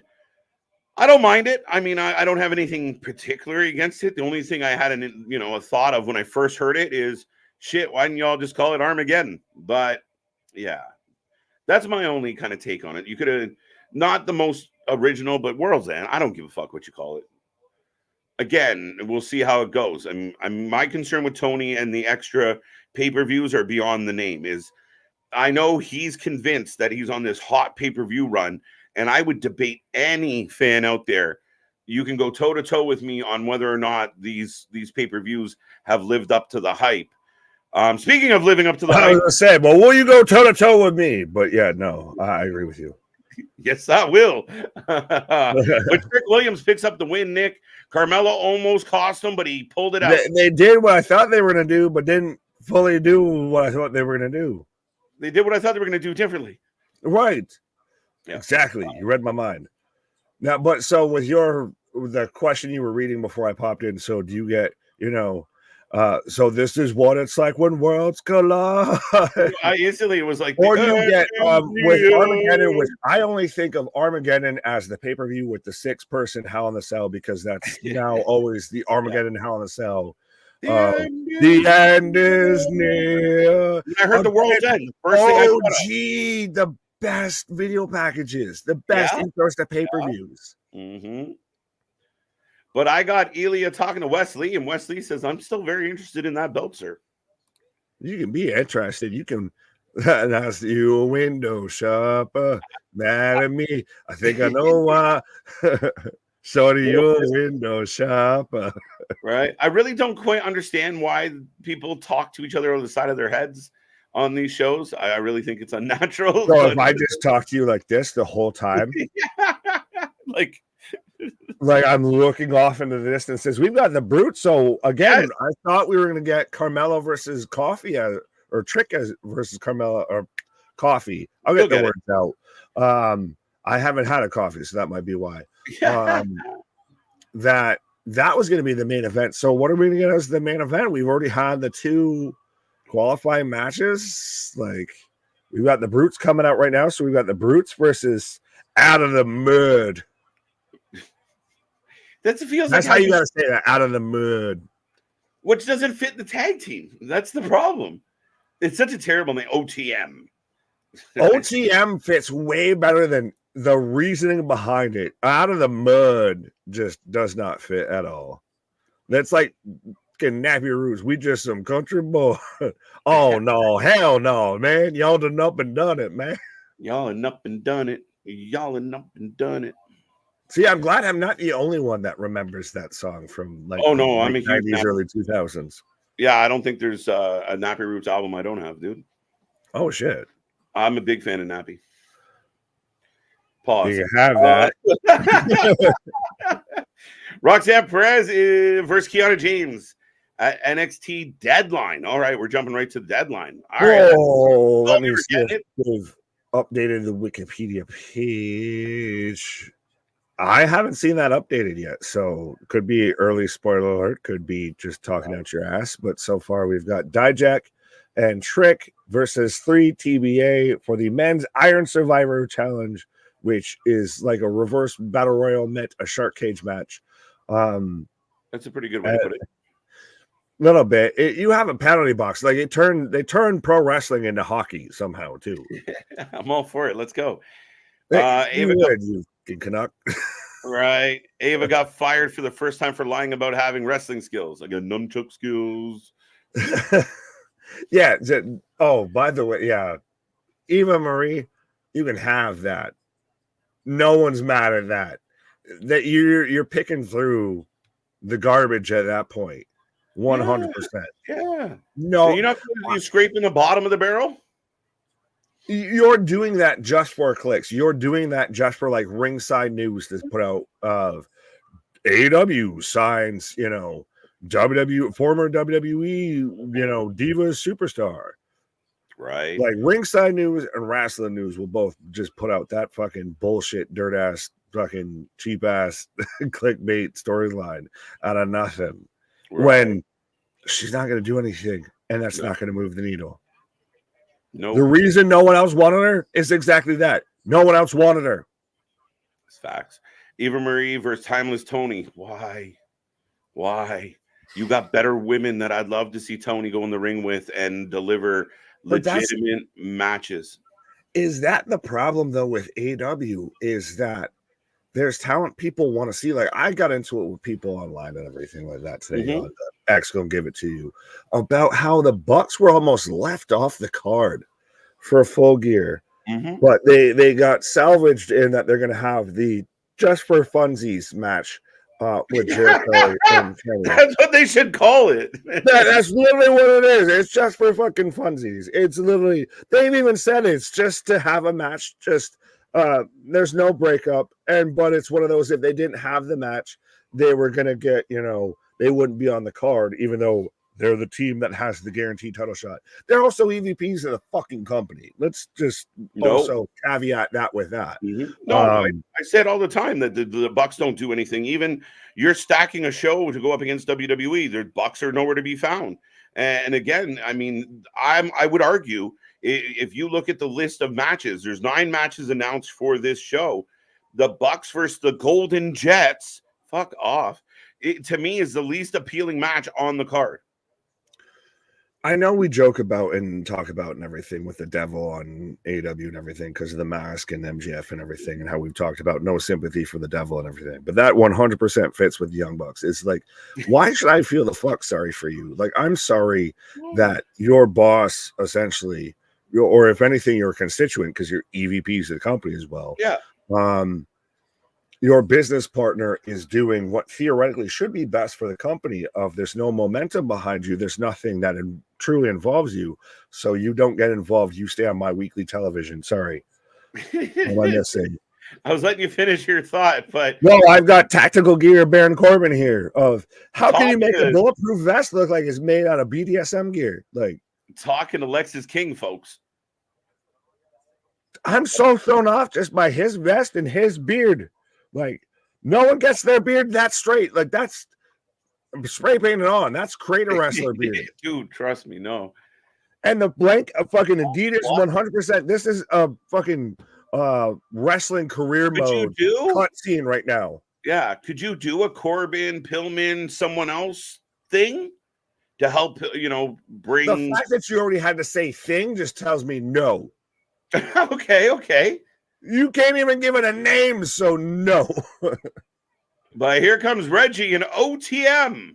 Bronco and Lucian. So much into and especially you got Grand Theft Auto 6 coming out soon. Like, why not go into that? Like, instead of out of the mud, we just some country boy. Like, the fuck are we doing? It's gonna be a good day. But I live in Mariah. Have a good time. It's all gonna be. I live in Mariah Carey's old house. Keyshawn, you got to be tugging my leg. Like her childhood house, or like her apartment one day, like her B&B. Like, what is Nick Cannon your father? Is that what you're trying to tell me? Oh snap!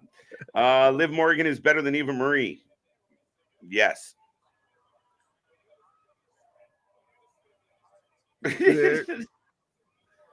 Oh, yeah. I had to realize this. I literally had to concentrate on the second name there for a second. I'm like, yeah, we're talking about Eva Marie. Yeah, no. Anything is better than that. Is it interesting that the Brutes are out here in like red, white, and blue gear as the UK team?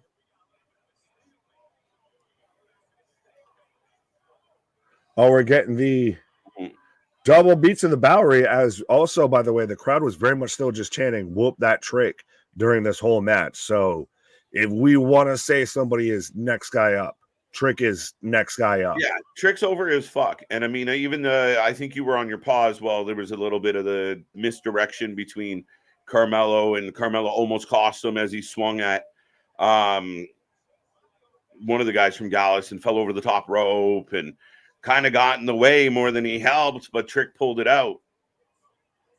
Yeah, I caught the tail end there. Like I said, that's why they did what I thought they were going to do, but didn't do what they did. But could it be with this audience that now Trick's got more over than Carmelo? With this audience, I believe so. There's not many people that are, with the audience, it's turned babyface or heel, regardless. Mm-hmm.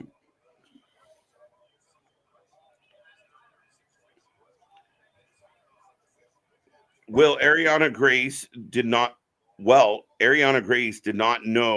or did not want Roxanne Perez to win. I think Ariana Grace should be a heel. I believe she is going heelish. She's definitely heelish. I believe whatever vitamins you are smoking, Richard, you should smoke less of. Yeah, Richard. Reggie getting involved. I noticed That's somebody what you need to smoke, Richard, is Reggie. smoke some Reggie. GTA trailer is coming out December 1st. And so do Wembley tickets. New Tony Khan announcement. What is this? Okay. They have the potential to be really good. Their just name is just ass. I don't have an issue with the two gentlemen. I have a bit of an issue with the gimmick and Reggie being connected to it. And then Out of the Mud, again, I don't love the name. Is it one of those, like I said, I think it's just they're 95% of the way there to being a complete package. It's just they're missing the most crucial part. Like Out of the Mud, OTM, like yeah. Like no. You're right. Master P couldn't save that shit. He just said no. Hot tag. Oh, somebody was it Mega somewhere said, LOL. What? Ridge with a diving shoulder tackle. What? They're not demoted. They're down doing a stint while Sheamus is out. But Sheamus will be back this month. Yeah, they've already advertised them at least for I think 3 shows. 3 already. 3. Fair enough. And even then, like, would you rather see them not just sit on the sidelines, or would you rather see them still involved in at least doing something? Mm-hmm. And I mean, a guy like Ridge could use it, and I mean, Pete Dunne can use it in the sense of there are a lot of time Pete the Dunne wingman can go in the Heritage Cup, 100%. Let them have airtime. Let them have good matches. I know. When you think of Ridge, you might think of hurting people. So it's nice to see him have, several matches to remind people he's talented outside of a couple oopses. Right. Oh, speaking of oopses, a fucking, I guess the JTG of this group here just dumped fucking Butch on the Ridge. Suplex into a high knee. That was a decent move. You got to go. Yeah. Eva Marie on AEW, TK would get negative ratings. Yeah, I mean, it's going to suck the life of the building. And if you, again, how do I explain it? It's the Mike Adamley. It's the -5 stars. Yeah, well, you figure, listen, the vast majority of wrestling fans that exist in the world at some point were a WWE fan in some level because it's the most prominent company. So even if you're, a WWE fan that doesn't, take it in anymore, when you tune into AEW and you're trying to be intrigued by wrestling, and then you see Eva Marie or others that you don't have any interest in, it doesn't help. 100%. Well, as tag into Rich as Butch was trying to set up for the powerbomb off the moonsault. Oh, he took out Reggie too. Oh, there you go. Big Joseph calling him the scripts. This man's pants make him look like he's wearing a thong. Don't. And it's over. Bitter ending. Yep. But I wouldn't even say with Eva Marie, if you just got dropped here and someone put AW in front of you and said, this is pro wrestling right now. We as wrestling fans who have been here for a hot minute have watched enough game film on Eva Marie to know that's not good wrestling. That, like you said, unless she pulled a fucking miracle out of a hat, that's not good wrestling. But hopefully, speaking of good wrestling, we've got Joe Gacy. And that's not a sprayed on beard. I was going to say, respectfully, Joe, you do better with the camera a little bit further away from your face. Just saying.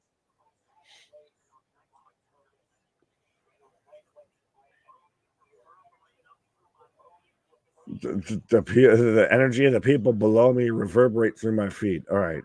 You use too many syllables for the average wrestling fan. You're cutting a great promo, but it's talking over the average wrestling fan.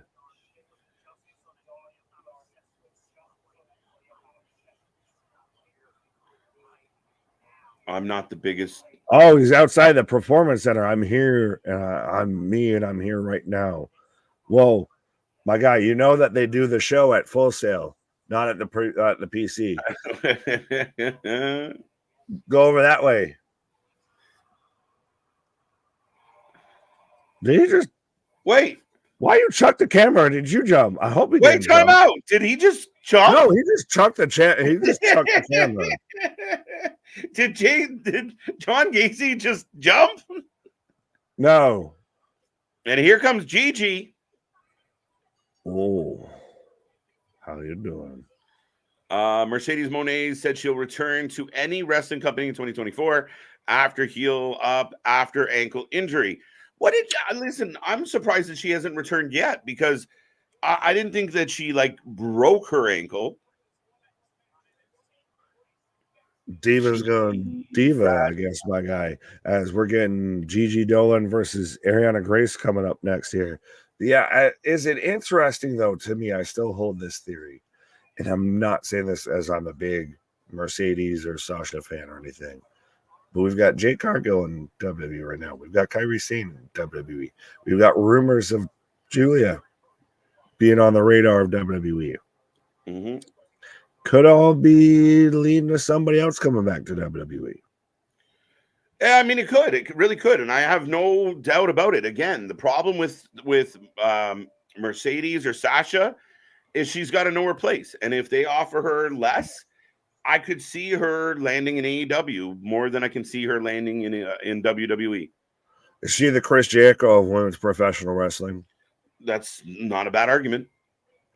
That just overvalues themselves, respectfully.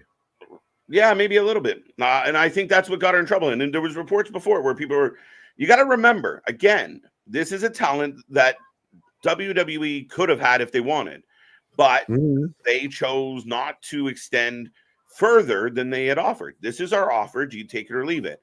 She chose to leave it and she went on. But unfortunately for her, I think the story of her career has been a lot of stops and starts due to injury. Fair enough. Fair enough. Well, injury and attitude, I'll put it that way. Yeah. Yep. Aaliyah 317, better than Eva, but where is she now? She got fired. That's a fucking, like, if that's your watermark, if that's your watershed moment on that, I mean, good on you, but you're not wrong, but that's, 1A to 1B there. My early prediction is Bryan Danielson versus Kenny Omega for that version of the G1 climax. Yeah, I want to see what they got planned for this. I know Tony and Daniel talked about all the places. One of the tournament matches are going to be in Quebec. I don't know what I'm supposed to take from this big fucking tournament. I don't know if it's meant to be like a breakout tournament or if it's meant to be literally like just a fucking all-star tournament. All-star. It's like you're right, but for no fucking reason. Like, what does someone get out of this? Like, you don't get, did they even say you don't get a number one contenders shot or anything out of this? You just literally get bragging rights. Yeah, it's like you said, it's the climax, right? It's the NBA's mid-season tournament. Yep. No one can explain to me why it's happening, but it's happening. Right. Why don't they push Anna Jay to beat Sheeta for the belt? You got to book her better. You got to give her some time. You got to give her some development. I mean, she's got a lot of pieces that you want from a talented female wrestler. If she won the belt, would not the vast majority of people be pissed of just why? Yeah. But you got to give her a chance. You got to. That's what AEW is lacking with some of these talent is they come in from the independents and they just get signed as they are, and they're as they are forever. Like whatever you got them as, it's almost like, fucking as is. Like when you're selling an old car, like you take this as is, and that's what Tony's doing, but it's not translating to the program. But is it because Tony spread so thin, much like we talked about even with Billy Corgan and everything like that, to where they're involved but also not involved? Like he's one of those of, well, you just keep doing what you were doing. Like you were good then, so just keep being good and they'll just keep liking you. Like he just thinks he's just collecting shit versus you actually have to develop people. That's it. There is no development. And I think it's shown in the women's division, right? Like you put people That's in the when you're gaping the hole. Pause. Yeah. Pause. Big pause. Double pause on the big pause. Yeah. And I mean, again, when you don't have house shows, you don't have these athletes developing reps, developing chemistry amongst each other. So whether they're good or not, we get a lot of botchy, clunky matches. Right. Keyshawn, Storm will beat Sheeta Saturday. Yes, she will. She should have never lost. Realize Ariana Grace was this tall. Excuse me. Yeah, considering she got a little daddy. Pause. That's what she said. Does NXT have a new ring announcer? Not that I've noticed, but I'll double check, Eric. I won't lie. We talk enough at times that it's hard for me to catch who's ring announcer. Like, what was it? Crown Jewel, and it was Saxon doing it, and I ended up realizing, like, you pointed out to me like halfway through the pay-per-view and everything. So we talk enough. It's hard for me to catch that shit. Yeah. Tony Storm already had the title and had a title shot. Let some new blood. Well, I mean, who else are you building up right now, though? I mean, we talk about Julia Hart going after the TBS title, which I still argue there should only be one title. But who's even in the mix to give that person the belt? But this is the biggest comparison, and this is the thing that people don't want to talk about when you really read between the lines between WWE and AEW and everything. Is okay, well, someone else should be the champion. Okay, well, we've got A, B, C, and D options that could really run through there. Which one do you want to go through? And then once you really start to go with B, they're like, wait, hold on. Like, no, I don't really want this. And you back off. Like, there's options aplenty in every division when it comes to WWE. When you look at AEW, the list is getting short. Like, literally, that's why we've even talked about if MJF might be spread too thin, is because there's literally nothing else for anyone to go at outside of the only fucking attraction going. Yeah, and the reason that the others aren't attractions are how they're booked, pegged, and billed up to this point. The only other thing I would give credence to is OC, and that's somehow, I don't know if it's just Tony Khan's just the biggest fan of OC, but that's somehow this man's turning into the Schmiego with this. Like, I'm starting to grow to be an OC fan. I saw OC and the best friends on Floor's Lava today. What the fuck? Did he just do this as he went down? He did like the Terminator thumbs up as he was floating into the lava. The wrestlers did not make the second round. They failed to advance. Gacy showing that color. Goes against everybody saying they can do all this flip-de-do shit then, huh? Right. Hard to do with your hands in your pocket. Gacy showing up, showing color from the pop zits. We got color. Right. This man juiced. This match rolling along. Not bad, not bad. We got Gigi and Ariana, if anybody's keeping track. 100%. I feel like with Gigi's gear here, I just need to say Gigi 3 times and she'll show up in my living room here. I wish. TK I thought it. You said it. You can have that. Is that out loud?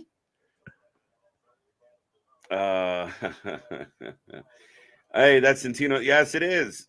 Santina's. Yeah, this is Santina's niece. And they're selling it on Santina's niece. Oh, foot on the rope, caught. But yeah, they're selling it on the fact that she's the beauty queen. She needs to be with the family 100%. They need to do some Jersey Shore shit of, run, stop. There you go. That was an interesting finisher. Did they just say that's a massive win if you're Gigi Dolin? Like, are you shitting me? Like, this woman arguably should be NXT Women's Champion, and her big win is over Ariana Grace, a fucking chick who just came up off of NXT Level Up and is only there because she's Santino's daughter. Respectfully, she's good, but still, respectfully, you don't put that on it. That's what they're supposed to say, but it is I will argue it's a big win for Gigi because she's been so cold. She needs to. So you put it on. You put the microwave on defrost. Is that what we did? That's a big win. That's a big accomplishment. You gotta start walking up the ladder somewhere. You gotta start taking those steps in the right direction. So it's a big win to right the ship for her. I mean, granted, with a wagon like that, it's easy to see how if you just lose your footing, you can slide downhill pretty fast here with a dump truck like that. But that's not at the same time. Oh, we're getting a replay of Von Forehead. Oh.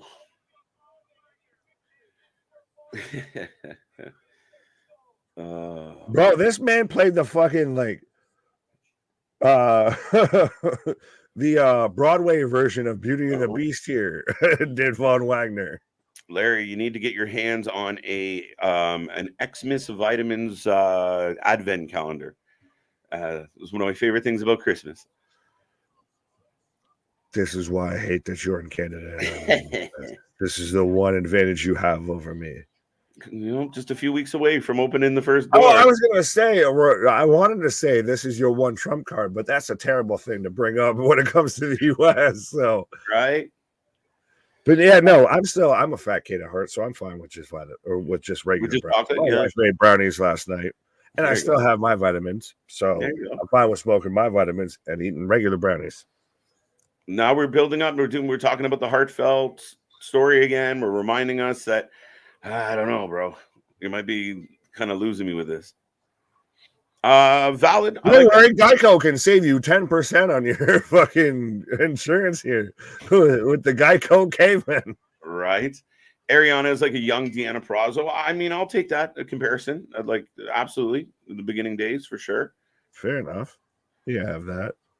Would that be a big letdown if TK is the devil? No, it wouldn't be a letdown, Chambers. I think it would be fucking impeccable. I would die. I would fucking howl. Not a letdown. It would be the funniest moment. It's me. You're like, whoa. It was me. Yeah, it was me, Max. It was me all along. Oh my God. He would think he's Vince McMahon and realize sooner rather than later that he is Eric goddamn Bischoff. Respectfully. But yeah, I think that would be disappointing or a big letdown. No. Unexpected and hard to follow through with, maybe. But no. I would not be like, I would pop huge if it's TK and TK tries to run an angle of like him versus MJF. But man, the delivery on it might be very interesting. My God, why is this still like this man's rubbing the side of his head to sell the fucking scar from the fucking tight fade he got cut into his hair and everything. Right. Like, this is Shrek and Donkey. This is literally like this is fucking Harry and the Hendersons is what this is. That's closer. And they're trying to, this is compelling wrestling. It's in 2023. Dang, should have gone with Gigi. Yeah, you should have. What are you thinking? Can you pick against that wagon? Santo Escobar is a heel and everyone else is faces. Are faces. That had to be directed somewhere else. I have no idea. Fuck though. Every time Von Wagner cuts a fucking promo, and still it's like fucking Sloth from the Goonies. Oh, hey, you guys. And up next, our main event: Wesley Baron Corbin. Dun dun dun. What in an AEW booking is this shit though? You started off with what should have been you reverse engineered your show. Kind of. You're copying Tony, which does that. He reverse engineers his show like a motherfucker. Would there be there's a valid argument that Baron Corbin's one of the bigger names on the show going up against I don't care. So, I mean, again, the match we got for Chase U and Tony and that didn't come off as a main event, so I'm not that surprised. But even then, you could have still switched. Even if you didn't do it that way, you could have switched the Trick and Coffey match to the main event and put this here. That's what I'm saying. Maybe. There was other pieces that there was multiple pieces at play that could have been the main event instead of this.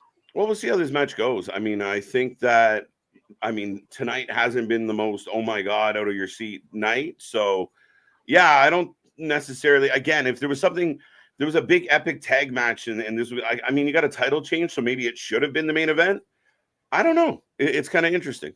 Which is more impactful of seeing that at the end and you could build to the main event and even you get the dissension of people walking off of Chase U throughout the show instead of throughout the match. and that doesn't what if take something right huge? away from what was happening in the ring. Well, what if something huge happens in this match? Would that change? That changes. What is going to happen huge in this match? I don't know. It's Wesley versus Corbin. It might be something big. He's talking to Brian Pillman Jr.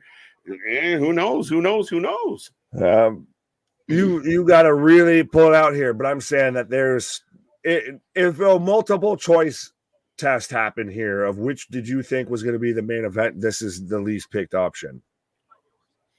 Oh, you think so? I wouldn't think so. I wouldn't put that the least picked option out of well, everything. not out of the entire fucking match. If you're doing a top 4 of matches that you would think would be the main event, I'm perfectly happy with Wesley versus Corbin in the main event. So if you took the tag title match, Trick versus Coffey, Lash versus Roxanne, and this match, out of those ones, which one do you think would be the main event? You don't think this is probably the least picked option? Not for me, and that's not my opinion. And the way they were booked, I mean, again, there was nothing really special out of any 3 of those matches. The title change happened, but it was kind of like part of that Chase U story. Like if they were unveiling what was happening with Chase U, I'll absolutely put it in the main event. But you not have done that throughout the show, but still, fair enough. 100% talk your talk. Like I'm okay gonna fully argue with that on that. Like if you can make a case for it, respect. Yeah, and I mean I see where you're coming from. Like I don't fundamentally disagree. I'm just like, like I said, if you can make a case, and that's why we do what we do, baby. If you can make a case, I respect it. Why is Waller on the main roster and Breaker still in NXT? It's about placement. You can't, how do I explain this? If you need a pitcher, you bring up a pitcher. If you need a center fielder, it's where you fit in. And Braun Breaker's a slugger, so they can't.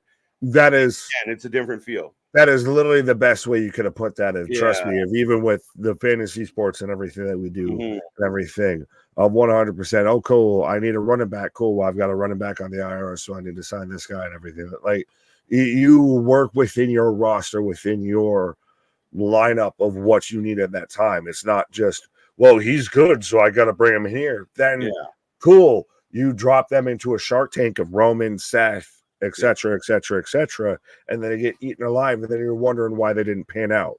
Or why they fizzled out. And again, I mean, it almost sounds ironic, but generally the higher end talent you nurse them a little more. You make sure a little because more. When they jump, it's a bigger jump. That's it.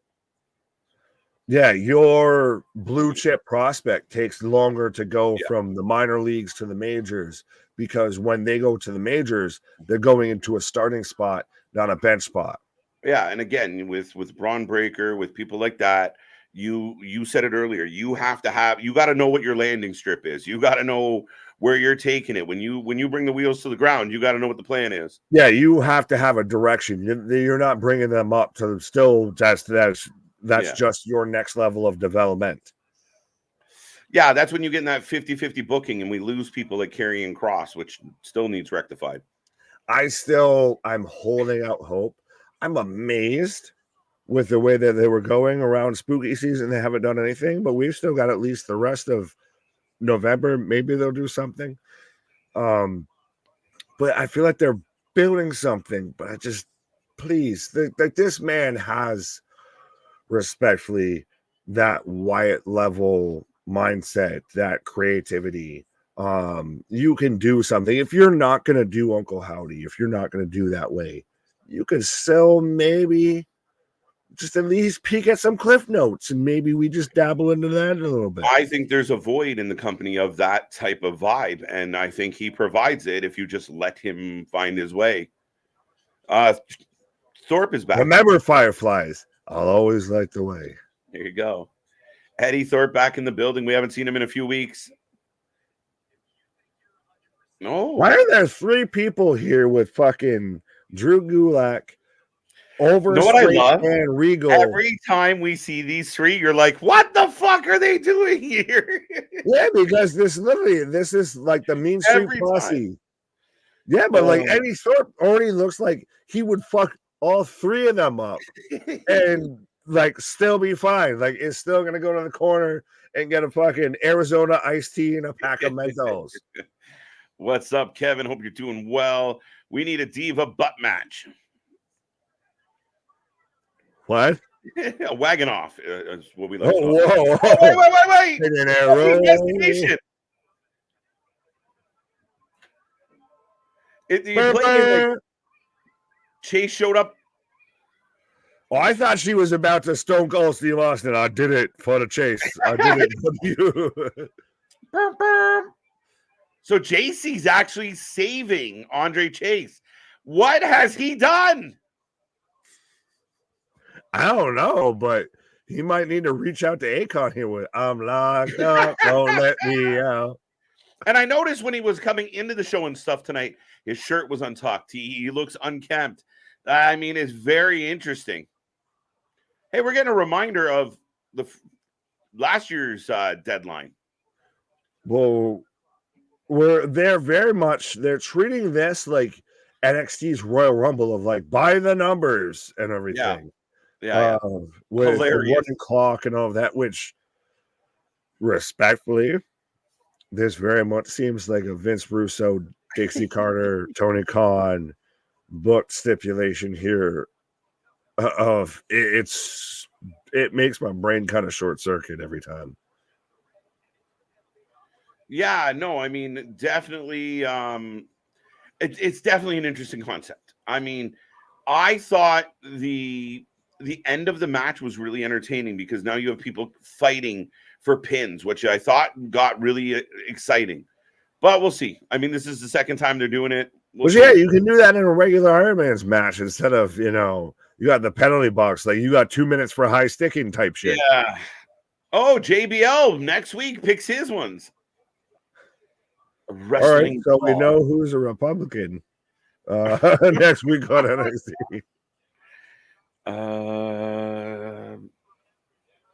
Yeah, I still find it so hilarious that the fucking clip is going around of JBL having to wear the cowboy hat on top of like the neck brace and like the halo. Yeah. Halo, let me see your halo. I like that he addressed it of like, this is not a laughing matter. Right. Baron Corbin for the win. Next week, we got Noam Dar versus Chad Gable for the Heritage Cup. I like it. Go, Chad. So we are ending with Wesley here. Yep. Wesley and Baron Corbin. And I mean, again, Wesley is one of your top guys, technically. And I think that Corbin, again, is one of your biggest names. I think this should be okay. Is this the match that personifies of somebody who should be on your main roster and somebody who should be on NXT, and it'll let you figure out who's who? No, well, I mean, again, I think if you're using Corbin as a veteran talent to help get over the youngsters, here we are. Oh no, 100%. I'm saying 100%. Corbin should be on NXT. I'm saying Wesley, I think, should be on a Raw or SmackDown at this point a little bit. Yeah. Quickly for Damien's question here about tomorrow night. It was announced earlier this evening the Young Bucks will take on Penta El Zero Miedo and Commander. Because Rey Fenix still out. Sky Blue will take on Red Velvet. BCC will take on Orange Cassidy and Hook. Again, not quite sure why. Oh, I guess leading into the match. And then, of course, Chris Jericho, Paul White, Kota Ibushi, Kenny Omega versus Brian Cage and the Don Callis family. Which, again, it's your go-home show for Full Gear in which Kenny Omega and Chris Jericho are fighting the Young Bucks. Yet they're having a street fight with a whole different issue and a whole different rivalry on the Wednesday before. That's a problem. Sega. Jericho's like, I got to be in the sponsored match, guys. This is not fair. Oh, no, that's Mario with the fucking star. If you think I'm just shitting on AEW for the sake of it, you guys have to understand, like, this is your go-home show. Even if Jericho and Kenny didn't have a match at all, and it was just about building that rivalry with the Young Bucks, because I do not give a flying fuck about this match. There has been no rivalry other than two passing altercations of, you used to be our friend, we should fight. Like, that's it. That's all we've gotten for this. And I'm supposed to give a shit. I will say, I will agree with you in a second here as I just laugh at allegations. Yeah. So NXT is no longer developmental since Raw wrestlers can get NXT title shots. for some bizarre reason. Yeah, No. kind of like how AW wrestlers can get Ring of Honor title shots if you want to play that fucking game. My guy. Like, I see where you're going, so you can have that, but no, they've established this as a third brand. Much like the other company tries to do with 2 other shows and can't even get those fucking figured. 3 other shows and can't get them wobbly legged. Yeah, no, it's becoming its third brand. But again, to have all the time, if anyone's a sports fan out there, as a hockey fan, you have a feeder system, and vets end up down there all the time. Guys that didn't make it are done making it, that go down to put a shine on some rookies to help be leadership. So it's not unheard of to have vets in your developmental. That doesn't mean it's not developmental. Right. It's just mental. Still, well, he does also say Full Gear has a lot of meaningless rematches and a Texas death match. We may have seen way too much lately. Both WWE and AW are finishing the year very poorly. Oh, so fair enough. So you're just a contrarian. I disagree with some of this. Full Gear should be a good show, but yeah, why is Adam Page and Swerve in a death match? Why are they not Swerve when I drive? Swerve when I drive. Well, why not? You know what? If you want to make it exciting, you want to make it a gimmick match for your pay-per-view, why not put him in a cage? He's only doing 9 matches. I don't want to complain about anything. Just don't invoke the wrath of Tony Khan. It's Wednesday. Don't worry. I don't care. I don't want to be William Shatner out here and just going, Khan. Got Wes Lee for the win. Yeah, no, we're early. We still got 4 days to book matches. Fuck off. But I still like this. Wait, Sky Blue versus Red Velvet. That will cause a purple haze all in my brain. I love that. But yeah, no, I mean, at the end of the day, the meaningless matches are the issue. And again, Tony's going to go out after the pay-per-view and say, we're on a hot streak of pay-per-views. I don't know, bro, because I don't really give a shit. In the name of recently Sky Blue's wagon there with the mystery machine gear, I'll just say raggy. And moving along. But I just gave like a good example between Kenny. If you wanted to do the Golden Jets and the Young Bucks 3 weeks ago, start them mad at each other. Start them fighting over the fact that they both want to be tag team champions or something. Not this, you're not my friend anymore bullshit. And spend a few weeks building. Even Wednesday, we got a street fight that has nothing to do with the Young Bucks. Nothing. Kenny and Jericho have been fucking around with Callis, but they're not doing anything with Callis unless the Young Bucks are joining the Callis family. That's the only way this makes sense. This is just friends being friends. This is 100% what this is. This is all friends wrestling. Like I said, there's at times there's so much that I like at AEW, but everything that I dislike with AEW is what they tend to thrust to the forefront. That's really the issue. Yeah. Watching from Dubai, just popping in to say hi. Hello. Also, I missed Luna live today. She wasn't live today. She'll be live tomorrow morning for all those out there who are a little parched. I was gonna say, Christopher, do they have water in Saudi Arabia? And so are you just not a fan of us? Baron Corbin does not really rank highly amongst ship captains who are always worried about me. I am the captain now. I'm the Air Carmen, Somalian Pirates. Wesley for the win. That's an interesting way. I will never pick Corbin. I like Corbin. People shit on Corbin. I like Corbin. He's an above average jobber. But I mean, I wouldn't even say jobber, enhancement talent, like upper mid card guy. I think he's a good, just upper mid card guy. I think he's had his moments. I think at times he's been relatively useful and somewhat interesting. I still wish just let him do what he actually is the douchebag that smokes cigars, eats steak. Let him be fucking the ultimate Joe Rogan bro as a fucking pro wrestler and just let that fucking run as a character. instead of this batten down the hatches, we've got bald ass Baron Corbin just playing pirate. I think Corbin getting a shot at Ilya Delete NXT Championship at Deadline. Interesting. That'd be again Baron Corbin versus Ilya. I think he'll bring good stuff out of him. That's the thing, is I think Corbin's a guy who will get one of the best matches out of Ilya with that. Yeah. The Golden Jet. That was Kevin Hart in fucking yeah. Wait, what? That was the high school team name in CI movie. The Rock and Kevin Hart. He was the Golden Jet. I feel like I know what movie you're talking about. Central Intelligence. I know it's the one where you had the CGI Fat Rock. Yeah, that movie's hilarious. Come on, KJ. It's long-term storytelling. It is the pop-up book version of storytelling. What is? The everything else that I was bitching about with Full Gear. We'll understand. I was like, so everything.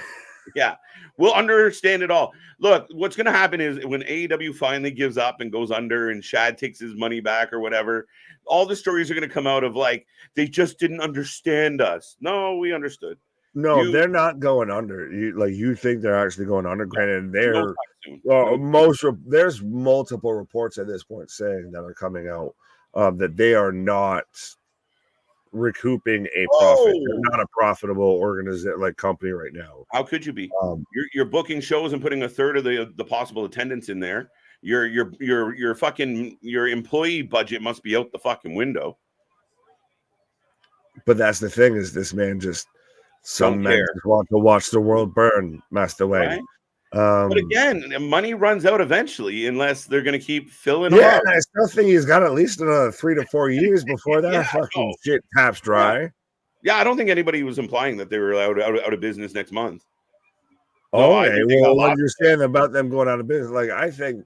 Oh, I was just being sarcastic. I'm waiting to be, in my hopefully not as gray years, listening to, the death of AEW. And I say that I'm wishing that see where that's going. I've been the champion of saying it's WCW. And I still listen to fucking even shit-stained Brian Alvarez's version of the death of WCW. Big drop kick from Wesley. No, I mean, dude, listen, I'll put it this way. If something doesn't change and this continues in this path, I will be shocked if we celebrate the 10th anniversary of AEW. I'll give you that. Would you, going on current trajectory? Yes. Who goes first, NWA or AEW? Well, NWA is closer to the fucking grave. They got fucking half a body already in it. Yeah, but lineage. And not the financial backing that. Yeah, but the NWA going down is kind of one of those of somebody's gonna, I feel like, pick up that, especially that mantle. That would be almost a changing of the guard 100% of something like the NWA. To put their fucking, clothes, thanks for a bit, thanks for coming shit going. Yeah, no, I mean, I guess I don't know. I don't know what the value of it is. People, gave Billy shit for buying something that didn't have a whole lot of value when he bought it. Now, what's he leaving it? What is Anthem / Impact / TNA / Global Force Wrestling? Right. This match is on fire, folks. If anybody's paying attention, it is clipping along and. Big clipping along so much I froze. Oh no! No, I got Wesley. It looks like setting up for the tope. Oh, what the fuck is Dom doing there? Oh, wait a minute. Wesley, that's the tie-in with the North American Championship. So Dom takes all of the Rolling senton tope there from Wesley. People leave NWA. Almost counted out Wesley. So this, oh, you watch. We're going to get End of Days. I still think the Deep Six is a better fucking move than the End of Days. I like the Deep Six. Well, it's the Black Hole Slam. It's really all it is. Yeah, absolutely. WWE PLE is on a hot streak.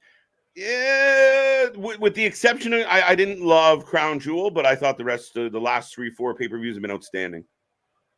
Just to be picky, sorry.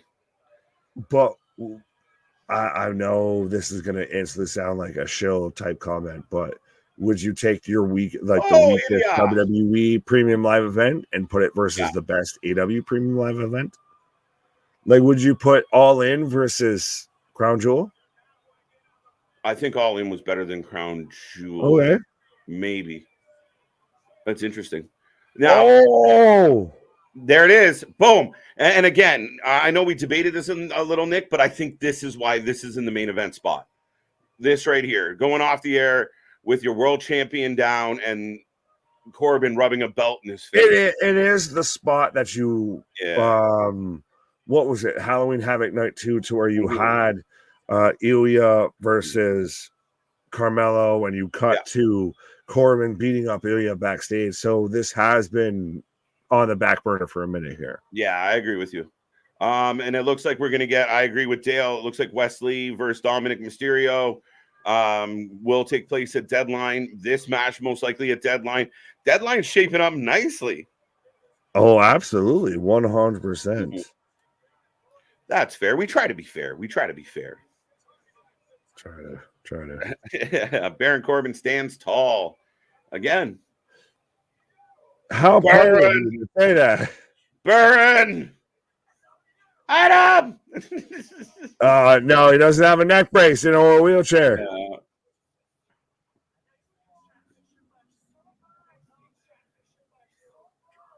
You got it. I will go on the record, and I'll happily go on the record with this. Ilya Dragunov is one of the best salesmen in the entire business. He sells 100%. Whether it's a fucking TV show, anything like that. If you're ever trying to do anything like that, James Bond style, that fucking, evil foreign hero that's going to keep coming back. Ilya's your guy, 100%. This man's selling it like, got shot in the leg. God damn it, Bond, I will come back and kill you. Right? There you go, folks. That is the end. We go off the air. Ilya's giving Corbin the title shot. By all means, drop your rating out of 10 on NXT tonight. I got some mixed love for NXT tonight. I know it's been steadily a consistent show. Tonight was a little bit, I got mixed emotions about this one. Fair enough. So then do you want to go first? Do you want me to go first? Oh, we can go first. Usually we chat with the peeps, but what do you got? Oh, you said we, so I'm like, okay. Yeah, what do you got? But I don't think it was that bad. I'll give it a 7. Give a solid 7. Solid 7. To me, that's above average. That's like a C plus. Wasn't terrible. There was moments to where you could have your question marks, but I think overall it was a pretty good show. And honestly, I said it before, and I still get obviously what happened. I still think it was kind of booked backwards. So maybe I could drop it to a 6.5, but I'll stay 7 of. Now, watching the ending of the matches and seeing how all the matches played out, you still feel like it was backwards? Yes. Okay. I completely just I think that's title change. You end with that. You end with the thing that everybody was bought into for the show. I think you do that way. Yeah. And again, that could be personal preference, and I'll admit that. So that's why I'm like 6.5, 7 for me. Ilya's a Bond villain. Yeah, I'm about a 6.5 tonight. There was a lot of lulls for me, a lot of shit. Like I didn't really care for the Tea Party, especially because you preempted it with the text message thing. And again, do one, not both. Just picky things. I like what they're doing with Joe Gacy. I'm really intrigued by this man. I hope he didn't jump off the balcony. Gigi, someone check on his GoPro. Yeah, and I mean, again, I think for me, the order of things leading to the end of the night, your world champion gets laid out. I think that's why they put it there, right? That's the only reason. And I get your argument. I'll give you that. Yeah. So it's a bit of a tricky one, but yeah, I'll go 6.5 tonight. Good, not great. 7. Fair enough. So we're still, Yeah, we're kind of around the line. Yeah, like 7. I could very much see it being a 6.5. Yeah. What did you end up actually, just on the side note, what did you end up giving Raw? I think I gave Raw. I think Raw went over really well last night. I think I gave it a 7.5. So Fair. A point higher. My guy, you are Canadian David Blaine, because that was literally the number that I had in my head. It was, it was like a 7.5. You said that. I was like, this man's a card reader.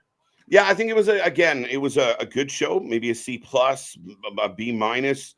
The ending, again, the big twist and what it all means and the intrigue that comes with it, to me, gave it a little bit extra rub. I would think, yeah, overall, I kind of enjoyed Raw a little more than I enjoyed it. Well, it's one of those, across both shows so far this week, you still got the win. You still picked up a pretty decisive win, but it wasn't a clean win. Like, it's one of those of, you got some shit you might need to work on to, make sure that that's not as close of a game as it was.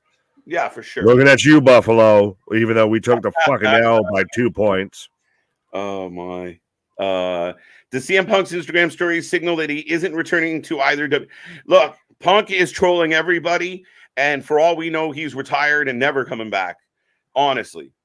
I think I said that initially, and this is 100%. This man is just, he's getting his fucking kicks and his rocks off of troll. This man, there's stuff to where even he's doing it at this point. It's almost blatant trolling. Oh, yeah. Like somebody will run with it like it's factual, actual. The picture of the devil with the WWE fucking watermark on it killed me.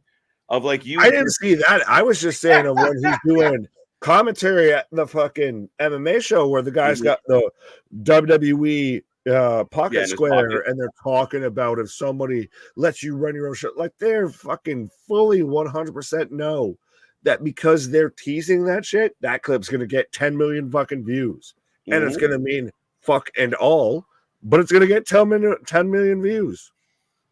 Yeah, I mean, again, I think I think it continues to prove that whether people love or hate CM Punk, the man is fucking relevant, no matter what he does. And it's hilarious. Love me or hate me, but you can't deny me. 100%, man. T segment was very stupid. And again, all the talk about Shinsuke hinting at this person that he wants to fight and then quoting CM Punk, and everybody's trolling everybody. Like, it's fucking nuts. It's so great, though, because it does nothing but get everybody talking. Yeah, I hear you. Which, I mean, I got to give him credit for that. The T segment was solid and different. We don't just need standard backstage promos or in-ring segments. Fair enough. All I said was like a man who drinks tea like I do. Yeah. I don't know if I love it. And I think, again, if you would have given me one or the other, then I think it would have worked out. Like, I didn't need 2 points. So yeah, you don't need to tell me it's going to happen and then instantly proceed to have it happen. Like, if you're going to do, like you said, do one, then the other. Do one, and then the next week, do the other. Yeah, no, I agree with that. Like, if you're going to have, or even just have her walk in the room and say, why did you invite me here? Then you don't need that whole other segment. Yeah, you didn't need the fucking initial segment to where we played Guess Who the Coach Is. I heard Jeff Jarrett is in the tournament. Wouldn't surprise me. He shouldn't be, but put that evil on me, Ricky Bobby. Right? 6.75 out of 10. I think that's, if you could find the happiest of mediums between the two of them. That's it incarnate. 7 out of 10. That's funny. Sorry. Here, come here. Give me a hug, bro. Hug it out right now. Hug it out. NXT hands, touching hands, reaching. I'm going to start going into the whole Neil Diamond. NXT was really good tonight. Fair enough. I thought it was good. It was. Is it interesting that because of now the average has upticked so much for NXT that you look at that a couple months ago, that would have been an average to almost above average NXT. Now that's an that's average a to almost below average NXT. Yeah, you come in with the expectation it's going to be, what you're going to get, and maybe The standard has been lifted. And there was good stuff. Don't get me wrong. I just didn't. I don't know. I didn't love the show, but that's all right. I don't have to love them all. Still wasn't bad. Still wasn't bad. AJ, are you streaming AEW Full Gear? It's already up on the channel, my guy. It's already waiting for your link. So just be a friend. Good to start sharing that link already. Of course we are. We got Full Gear. We got Survivor Series. We're here Thursday night at 11 p.m. for Wrestling Revolver. We're here tomorrow morning for Luna Mania, Running Wild. What you gonna do, brother? If it's a major pay-per-view, we're covering it, and it doesn't matter if we got to be here at the wee hours of the morning or the late hours at night. We will be here, my guy. Don't stop till you get enough. But no, often imitated, never replicated, never duplicated. 100%. Nobody covers pro wrestling like we do. So 100%. We've said it before. You're doing your friends a disservice, and in 100%, in the spirit and the season of gift giving, 100%, the best gift you can give anybody is letting them know about the Wrestling for Life Network, whether it's your friends, your family, whether you're in a wrestling group chat, whether you're in it, you're just talking about with your homies that, you kind of used to watch wrestling. 100%. Yeah. Even if the wrestling may suck, we never do. Facts. What are you looking for to the most, Deadline, or is Deadline or Full Gear? Clunky, but yeah, Full Gear for sure. I mean, Deadline's going to be fun and exciting, but a major show, major company, I want to see Full Gear. Are you looking forward to a match though on Full Gear? Like, that's the thing. I think that's on one hand why I like that we're going on Saturday, and please just Tony Khan don't add more matches. I think really you're only looking forward to MJF versus Jay White, or at least I am personally.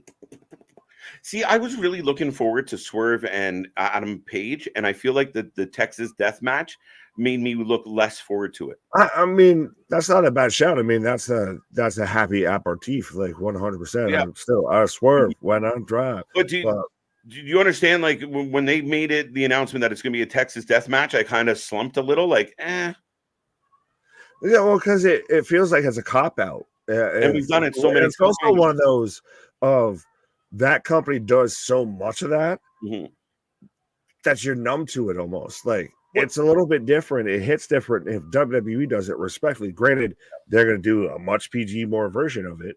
Yeah. But at the same time, they don't do it that much. So there's still the what if versus AW that does it once every couple of weeks. Yeah, I don't know if there is. I'm hoping MJF. I feel like MJF and Jay White's going to be a lot of pageantry outside of the wrestling.